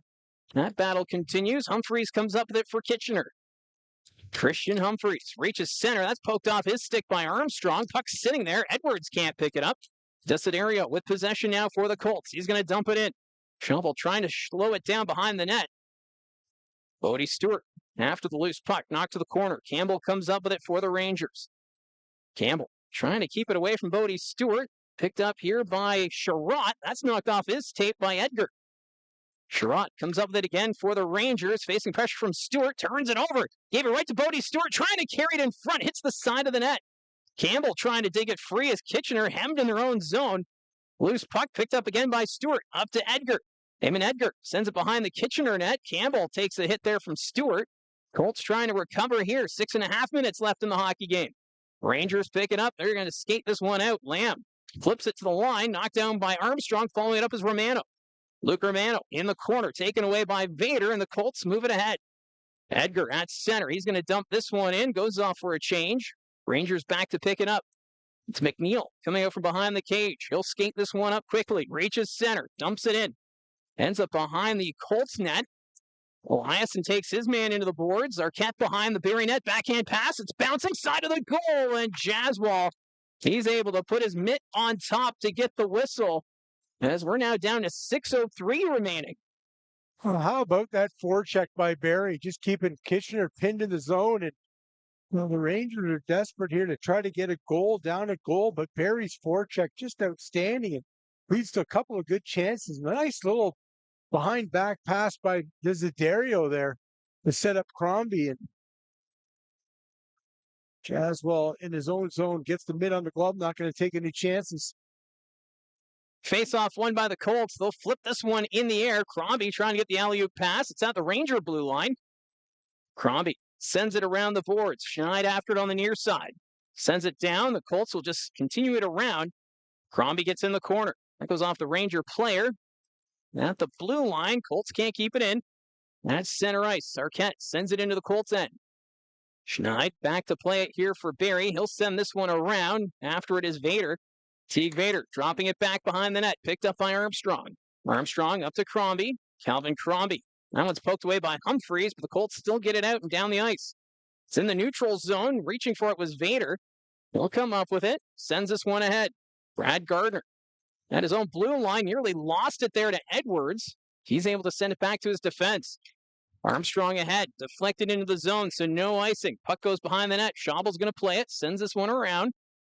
Takes a bounce. Rangers get it at their own blue line. Edwards picks up momentum. That pass taken away. Colts can't get it out. Humphrey's shot just misses that far post. Great chance there for the Rangers. Puck goes to the corner. Desiderio's tied up. Edwards trying to dig this one free. He will. Newton can't get to it. Rangers on the near side. That's Chromiak. Chromiak comes back to the line. Ends up behind the Rangers net. Kitchener with possession. Eliasson with the hit, coming up with his Humphreys to the net, and what a save by Jaswal. There's a collision delayed penalty. Jaswal was involved in a collision. I think this is going to be goaltender interference. Jaswal still on the ice. He's going to be attended to here as he was diving to make the save, and it's Jack Pridham who's going off. Well, the Bluebirds are out again, and what a play by Jaswal just to get across and try to keep that puck out. Well, he was in the process of diving after the loose puck when Jack Pridham entered the crease. So Pridham right away was called for goaltender interference. Jaswal, he's on his feet right now, skating towards the bench. Well, see if it looks like he gave the head nod to Hrebeck that he's okay. So that's a good sign for Barrie Colts fans. All right. What a game this has been here tonight. It's tooth and nail. And how about young Arvin Jaswal? What a game he's played here tonight. Shots now 29-26 for Kitchener. We got a couple of power plays. And what an opportunity now here for Barrie. This Barrie Colts Power Play is brought to you by Frontline Hockey Apparel. You can find them at frontlinehockeyapparel.com. As Arvin Jaswal having a word with Ben Hrebeck. He's going to be okay. Jaswal's going to stay in the game, so it's a great sign there. But a big power play here for the Barrie Colts. A chance here to extend the lead with 4.5 minutes remaining in the game. Well, Jaswell getting a fist pound, and earlier we saw Jaden Newton run over, get right back up, and Jaswell says, well, hey, I'm pretty tough too, so it'll take a lot more than that. Collision there with Pridham. But what a chance here for Barrie with 4:29 remaining to give themselves a bit of breathing room on this power play. Barrie already 1 for 3 on the power play tonight. They win the faceoff, sending it back to the line. It's Justin Hanser. Hanser from the half board sends it down low. Carter Lowe's pass is deflected. Hanser takes a bump. Rangers trying to get it out. Crombie, he had a stick on it, ends up behind the Kitchener net. Campbell sending this one around. Here's Hanser on the far side. Justin Hanser sends it back to the point. Picked up there by Armstrong. Gardner with it. Takes the shot. Schaubel the save as he's at the top of the blue paint. And he'll hold on. Well, nice job by Schaubel to get the top of that crease. Gardner try to take a step in that quick shot.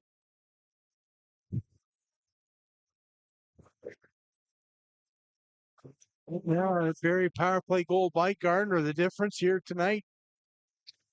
1:35 left in the power play for the Colts. Armstrong has it at the point. Crombie, quick pass. At the point, Hanser stopped by Schaubel. Rangers can't get it out. Side of the net, it's Gardner. Takes to the half boards. At the blue line, Hanser. Back to Armstrong on the near point. Sets up Gardner. Back to Hanser. Hanser with a shot. That's blocked in front. Looked like Chromiak got a stick on it. Colts, though, get it down behind the Kitchener net. Chromiak takes it away. Rangers with possession, and they're going to send this down the length of the ice. 3.5 minutes left to go in this hockey game. The Colts are on the power play for another minute. Justin Hanser behind his own net. Skates this one forward. He's going to take his time. Drops it back to Stewart. Stewart to Salandra. Salandra, backhand pass deflected by Humphreys, and that's going to be offside against Barrie. And this faceoff will come outside the Ranger blue line. Salandra trying to make that backhand pass, and it hits a stick, and the result of that is Passmore just going ahead of the puck. Both these teams, 3:14 remaining. Humphreys is just going to shoot this one down the length of the ice, taking more time off this Colts power play down to 38 seconds. Teague Vader picks up momentum, drops this one back to Salandra. Joe Salandra, backhand pass up to Passmore. Passmore is going to send this one around. Stewart after it. Newton. They can't get to it as the Rangers will clear it down the ice. 22 seconds left in the penalty to Jack Pridham. Vader, who's going to skate this one forward. Drops it down to Stewart. Bodie Stewart reaches center ice. He's going to dump this one in. Puck sent down low. Duracolo takes his man into the boards, and the Rangers once again get this down the length of the ice. And that will do it for the Colts power play. So Barrie now 1 for 4 on the man advantage, but hold on to that 2-1 lead. We're now down to 2:22 left in the hockey game. Colts with it, deep in their own zone. And that's Calvin Crombie. He's going to skate this one ahead. Crombie carrying it in for the Colts. On the wing, takes the shots, and Schaubel makes the save, and he's going to hold on for the whistle. Again, some smart plays. Crombie gains the blue line and then get that shot on net. You want that puck in that Kitchener zone for as long as you can. Now you get, again, these faceoffs. They become bigger and bigger as the clock ticks off. The Colts, Brad Gardner here looking to win this one and get that possession. You got that possession. You control the puck. You'll work more time off that clock. 2:09 remaining now. And we'll keep an eye on Jason Schaubel to see when the Rangers are going to pull the goaltender for the extra attacker. It actually looks like right now Kitchener calling a timeout. So UC Ahokas wanting to regroup here to try and get the right players on the ice to try and tie this game at 2. I don't mind this. You got 2 minutes remaining left. And often you see coaches, with about a minute left or a little bit less, call a timeout and go over plans. I like this 2:09. It's not going to waste any time. Make sure the players know what the plan is here, and it also gives them a bit of a breather as well. But what a gutsy effort it's been here tonight for the Barrie Colts on the road in Kitchener, a place that's not easy to play in. And we mentioned off the top, they haven't won a game here since 2020. It's now been 6 years, and right now holding on to that 1-goal lead. What a performance. That's big, and grinding out. Every time I go down there and talk to Dylan Smoskowitz, it's to just bank the points. Just banking the points here if we can get them. And it's a big 2 points that this would be here, but still 2:09 remaining. But after 5 years of struggles here at the Kitchener Memorial Auditorium, it's just been a much, much better effort by Barrie here. So face-off will come to the left of Jason Schaubel. Gardner is going to take the draw up against Dylan Edwards of the Kitchener Rangers. 2:09 left. They didn't do this one cleanly, so we'll try this one again. Gardner's still in the face-off dot for the Barrie Colts. We'll get this game back underway shortly, I'm sure. Even the fans here are reacting to it. So the Lions have been still having a word with the two centermen. Face-off won by the Rangers. Bilecki's going to take it back behind his own net. Kitchener trying to tie this game. Schaubel standing outside of his blue paint. He's going into the bench for the extra attacker. Gabe Sherratt steps on as the 6th player for Kitchener. Rangers have it behind the net. That's Humphreys. Christian Humphreys. He'll skate this one back to the half boards. Puts this one across to Pridham. At the point, Bilecki. Pridham. In front bouncing. Colts get to it, and they'll get it out to center.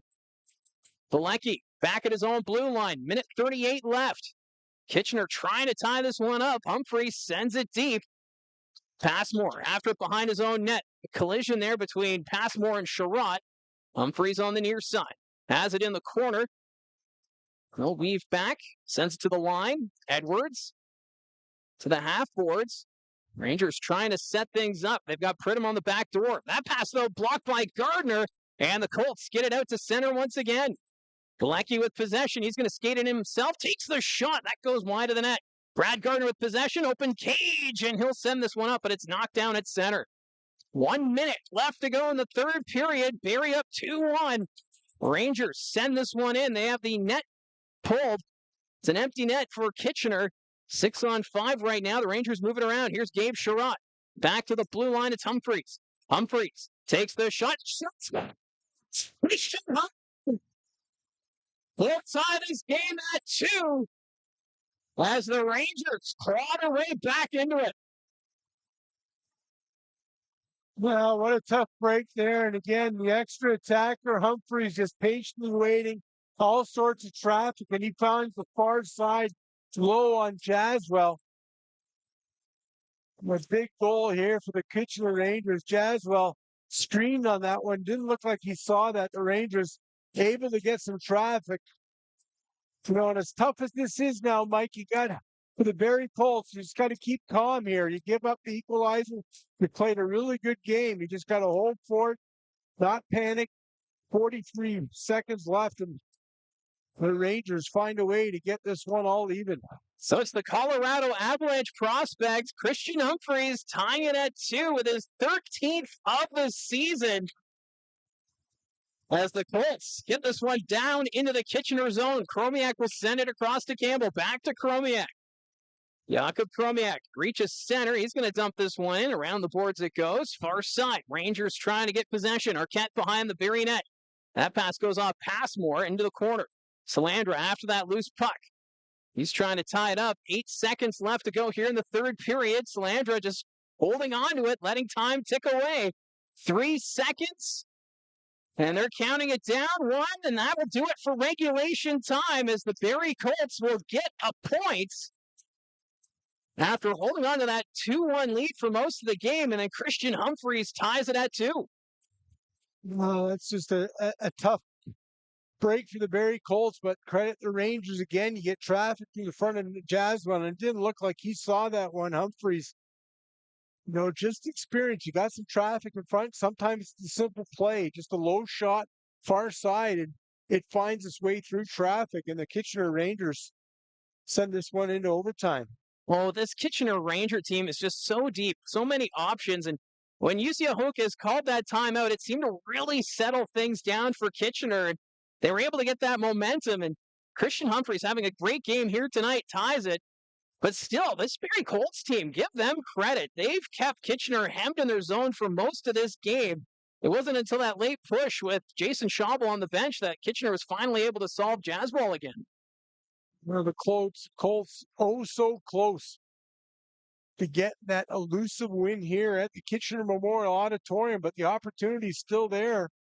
So overtime on this Ranger team.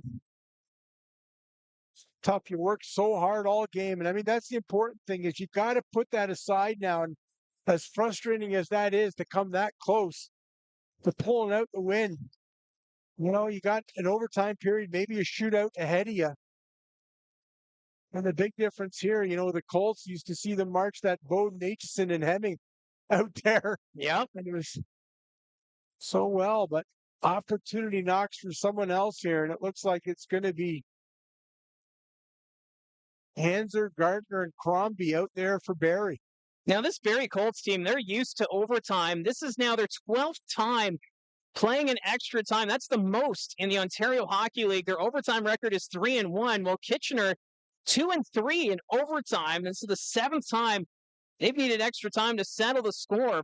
As this overtime period underway, it's Justin Hanser with possession. He's going to send it back. It's all about the possession in 3-on-3 overtime. The Colts have it right now as Gardner is going to peel back to his own blue line. Gardner not liking what he saw there as Barrie's going to regroup back behind his own net. Gardner leaving it there for Crombie, or Justin Hanser rather. He'll drop it to Crombie. Crombie sends it ahead. That pass is deflected. Gardner couldn't get to it. Hanser loses it. Crombie, though, able to follow it up, and they're going to call this a glove-to-head pass. And we'll get a face-off outside the Ranger blue line. Well, I think, we're going to see a line change. And again, in that third period, both teams, making quick line changes. You don't want to get caught out there too long. And both these teams are going to send out fresh players. Now, Schneid, Cilantra, and it looks like Teague Vader out there for Barrie. Romano, I think Chromiak. And that's Pridham is the third player. Yep. So quite a talented group out there for the Rangers. Chromiak gets it off the draw, takes it back into his own zone. Looked like Cilandra made contact with Schaubel. Those two have had a bit of a feud all game. Here comes Jack Pridham. He's got speed in the offensive end. Vader takes him into the boards. Loose puck, Chromiak. He'll come up with it in the corner. Jakob Chromiak back to Pridham. Loose puck. Schneid gets to it. He'll take it behind his own net, drops it back. Vader behind his own net. Under 4 minutes left in overtime. As Teague Vader is going to skate this one ahead for the Colts. Vader has a lane. He's going to skate this one in the offensive end. Takes the shot, kicked aside by Schaubel. Rebound picked up by Chromiak, and now the Rangers go the other way, 2-on-1. Chromiak, he has Romano with him. Romano has it come off his skates. That ends up in the corner. Schneid, he blew a tire as Pridham now has it at the point. Jack Pridham weaving his way around Cilandra. What a play by Joe Cilandra to take it away. Cilandra skates it in offensively. Over to Vader, fans on it. Shot stopped by Schaubel. What a save. Cilandra gets to the loose puck. He's just going to skate this one out, but Teague Vader still looking for that first career OHL goal. Nearly got it there here in overtime. Here comes Calvin Crombie. He'll skate this one around the Kitchener net. Crombie holds on to it, does a lap around the offensive end, and then takes it out, gives it up to Passmore. Passmore hits the brakes, decides not to carry it in himself. Goes back to Calvin Crombie. 2:50 left in overtime. Crombie carries this one in, takes the shot deflected. That's going to go wide. Bilecki was in the way. Bilecki, though, now he'll skate it out for Kitchener. Rangers move it ahead. Here's the Rangers' Edwards, and then trying to tuck it around. What a save by Jaswell. Picks loose. That goes wide of the net. Rangers with it again. Another chance. Stopped by Jaswell. Poked aside for the Pete. They nearly get it. Getting that chance was Bilecki. Oh, my goodness. How did that not go in? Colts get it again. Here's Brad Gardner. He's going to skate it up. Gardner waits. He's going to go around the Kitchener net, being chased by Edwards. Gardner into the slot. Shot over the net. Ends up behind the goal. Rangers will pick it up. They're going to settle things down here as the fans applauding the efforts of both teams. 2 minutes left in overtime. Here's Edwards. Dylan Edwards reaches center ice. He's going to carry it in himself. Edwards trying to go to the net, trying to tuck it around. What a save by Jaswal.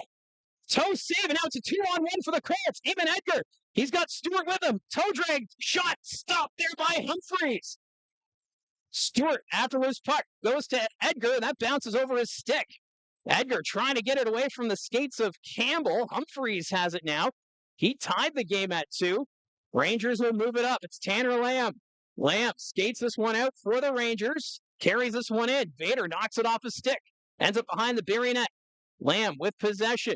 Being chased there by Vader. Vader knocks it free into the corner.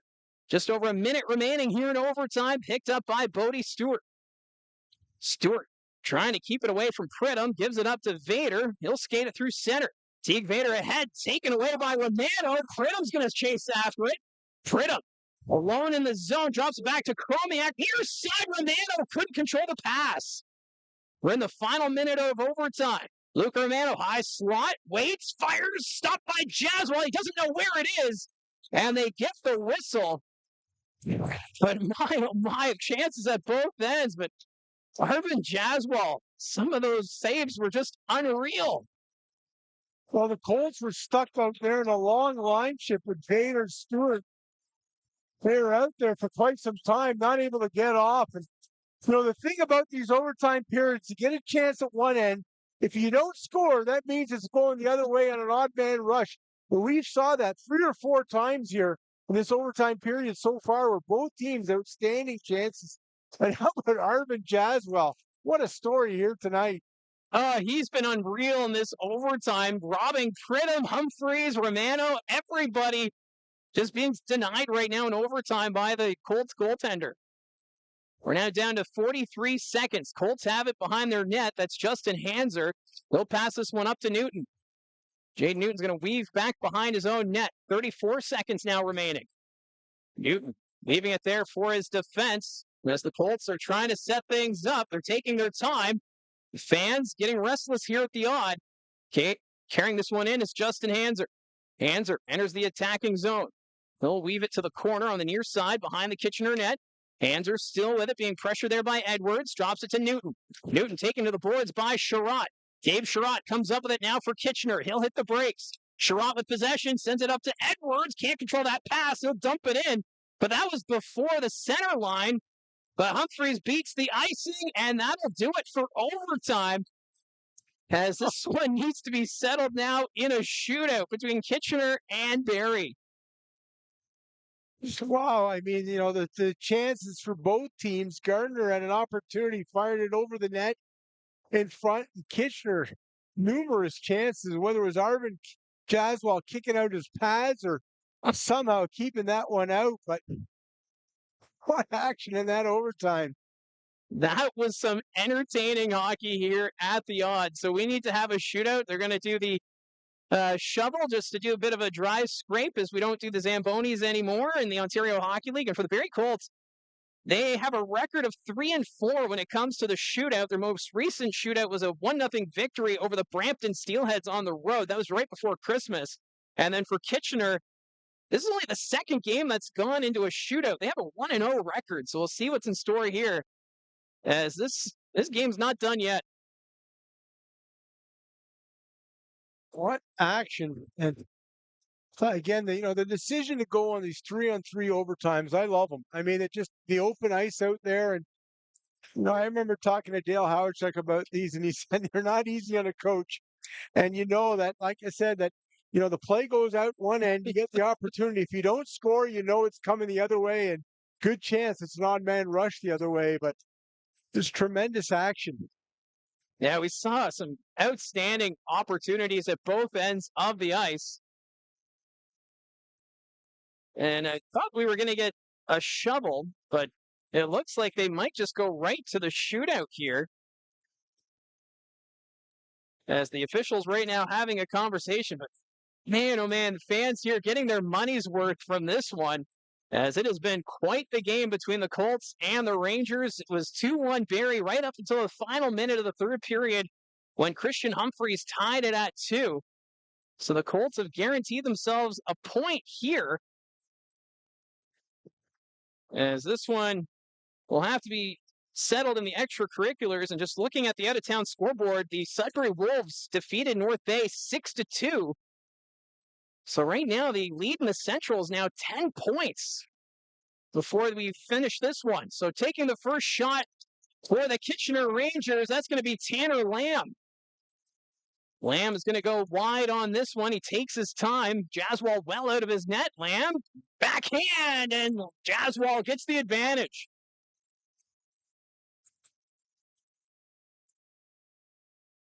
So not really surprised seeing Brad Gardner come out. He's had some great shootout winners this season in Niagara and Brampton. So Brad Gardner, he's going to pick up the puck at center ice. He's going to weave to the near side. Gardner carrying this one in. Forehand, backhand, and Schauble kicks out that right pad. That's a familiar play there by Brad Gardner. He's had 2 winners on it, Niagara. And then I think in it was against North Bay. Brampton. No, it was Brampton. Yep. So Christian Humphreys, who tied this game at 2, he's next up for the Rangers. He's also going to go wide, sprints towards the net, hits the brakes, shot stopped by Jaswal. So next on the ice here will be Alex Asadorian for the Colts. Still no goals here in the shootout. This is the second round. Asadorian will pick it up. He's going to come down the middle. Asadorian on goal. Backhand, forehand. Schauble with a great pad save to keep it tied. That was an outstanding stop. That was an outstanding move by Asadorian. Looked like he was going to go to the backhand, pulled it to the forehand, but Schauble stuck with him and gets out that right pad. So it's Dylan Edwards, the next shooter for Kitchener, the former Erie Otter. He's got speed, carrying it in on goal. Edwards waits, fires, and scores. Edwards puts it top shelf, and the Rangers have the advantage.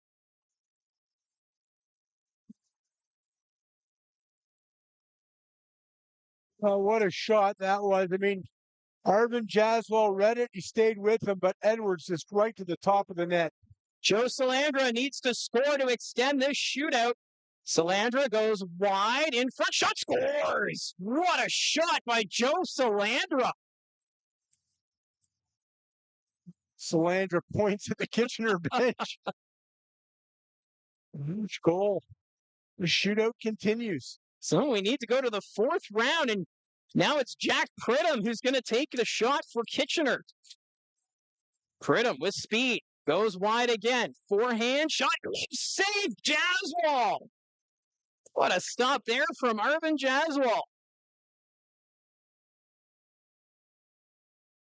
So Nicholas Desiderio, he can be the hero tonight for the Barrie Colts in the 4th round of the shootout. Desiderio, he's going to go wide to the net, shot off the post. Nicholas Desiderio strikes iron, so we continue into the 5th round. Oh. It's that kind of theme of the night. I mean, it's just been a type of excitement. So here comes Luca Romano. Romano, he's going to try something different. He comes to the near side. Romano on goal, slows down, loses the handle, and it's poked away by Jaswal.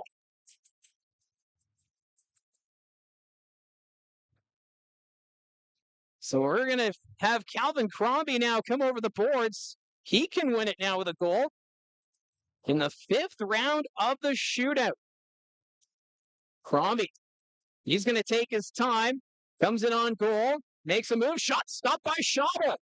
Nice shoulder save there from the Kitchener netminder. We need round 6. Push his head the other way. And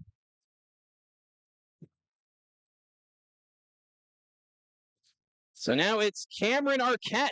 He's going to be the next shooter here for Kitchener. He's got some speed, comes on the near side. Arquette slows down, backhand, stopped by Jaswal. So Jaswal still dialed in. Now it's Carter Lowe. He scored the first goal of the game for the Barrie Colts. Can Carter Lowe be the hero tonight? Lowe is going to go to the far side. Comes in on goal. Lowe fires, shot, scores! Carter Lowe! He silences the Kitchener Rangers bench, and he's mobbed at center ice. And the Barrie Colts with the victory here at the Odd in Kitchener. It's a 3-2 final. No, what a finish. And you can see the excitement on the Colts' faces. You give up that late goal, which is 43.5 seconds remaining, and you find a way to pull it out here in a long shootout through an overtime that was just exciting. What a huge win for the Barrie Colts here in Kitchener in a rink that they've had so many struggles here over the last 5 seasons.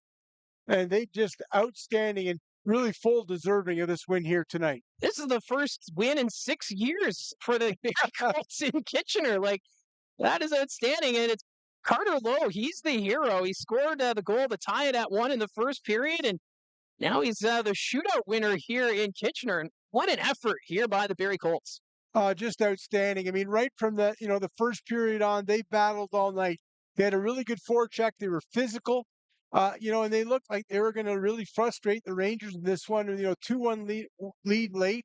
They gave up a couple of power plays in the third. Their penalty kill came through, and just 43.5 seconds left. And Humphrey's long shot there finds its way through traffic. But again, for Barrie, you stay the course, right? You're frustrated. You don't give it up, and you get a big extra point here. And I think even more than the point, just coming into a rink where they've had struggles, a big crowd, and they find a way to get a big win. And for the Barrie Colts, this is probably one of the bigger wins on this recent trek because you don't have your top 3 scorers on the lineup. The goal scoring going into the Christmas break, it was lacking, and we were wondering, okay, where are the goals going to come from? And then they persevered. They got the win in North Bay, the win on home ice New Year's Eve against Sudbury, and then a big contest here in Kitchener. And, Carter Lowe, he's someone that we've been waiting for to come out and break out, and we get it here against the Rangers here.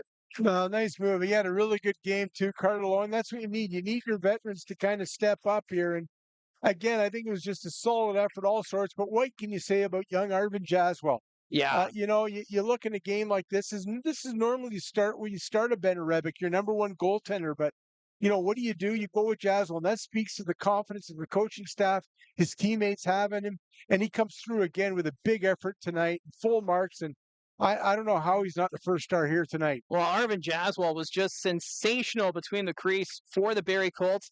And let's get to our 3 stars. It's presented by Craighurst Crossing by Georgian Communities. New homes, minutes from North Barrie, where inspired living meets small town charm. Your 3rd star of the game is Jason Schaubel, the goaltender of the Kitchener Rangers. 28 saves on 30 shots. Schaubel, he made some big saves there in overtime. So I do see how he could be the 3rd star. But then they have Christian Humphreys. He's the 2nd star of the game. He tied it in that 3rd period in the final minute. But no surprise, Arvin Jaswell, the 1st star of the game, 32 saves on 34 shots as the young netminder gets a great 2 points here for his team. Yeah, and great to see him rewarded with that 1st star. I mean, he was just outstanding from the start. And again, he got stronger and came up with bigger stops as this game went on. And that overtime period, the Rangers had just some outstanding chances, and he just never gave up. Even when he was down, throwing his body across that crease to keep the puck out of the net. Arvin Jaswell, I mean, what can you say? I mean, Dylan Smoskowitz talks about it over and over that, obviously Ben Rebick, but every time he brings up Arvin Jaswell, and it's a perfect example why the Colts are so high on both their goaltenders. And for the Kitchener Rangers, not easy to play against. We saw Lachar, that one save where Lachar was right in the blue paint, and Jaswell somehow, with that glove hand, able to just snag it around him. So Jaswell doing a great job seeing around the bodies in front and was huge there in that overtime period. So the Barrie Colts getting a huge 2 points and now 11 points ahead of North Bay for 1st in the Central Division. Yeah, again, that's huge. You're able to, bank those points, as Dylan Smoskowitz would say, and increase that lead atop the Central Division. North Bay loses tonight. You give yourselves a bit of breathing room. And again, to continue, I think 4-2 now without, in either of Hemming, Aitchison, or Bowden in the lineup, and, a winning record. And I think these guys, the remainder of this lineup, they want to show that, hey, we're more than just a 3-horse team, as Dylan Smoskowitz told me after that New Year's Eve game.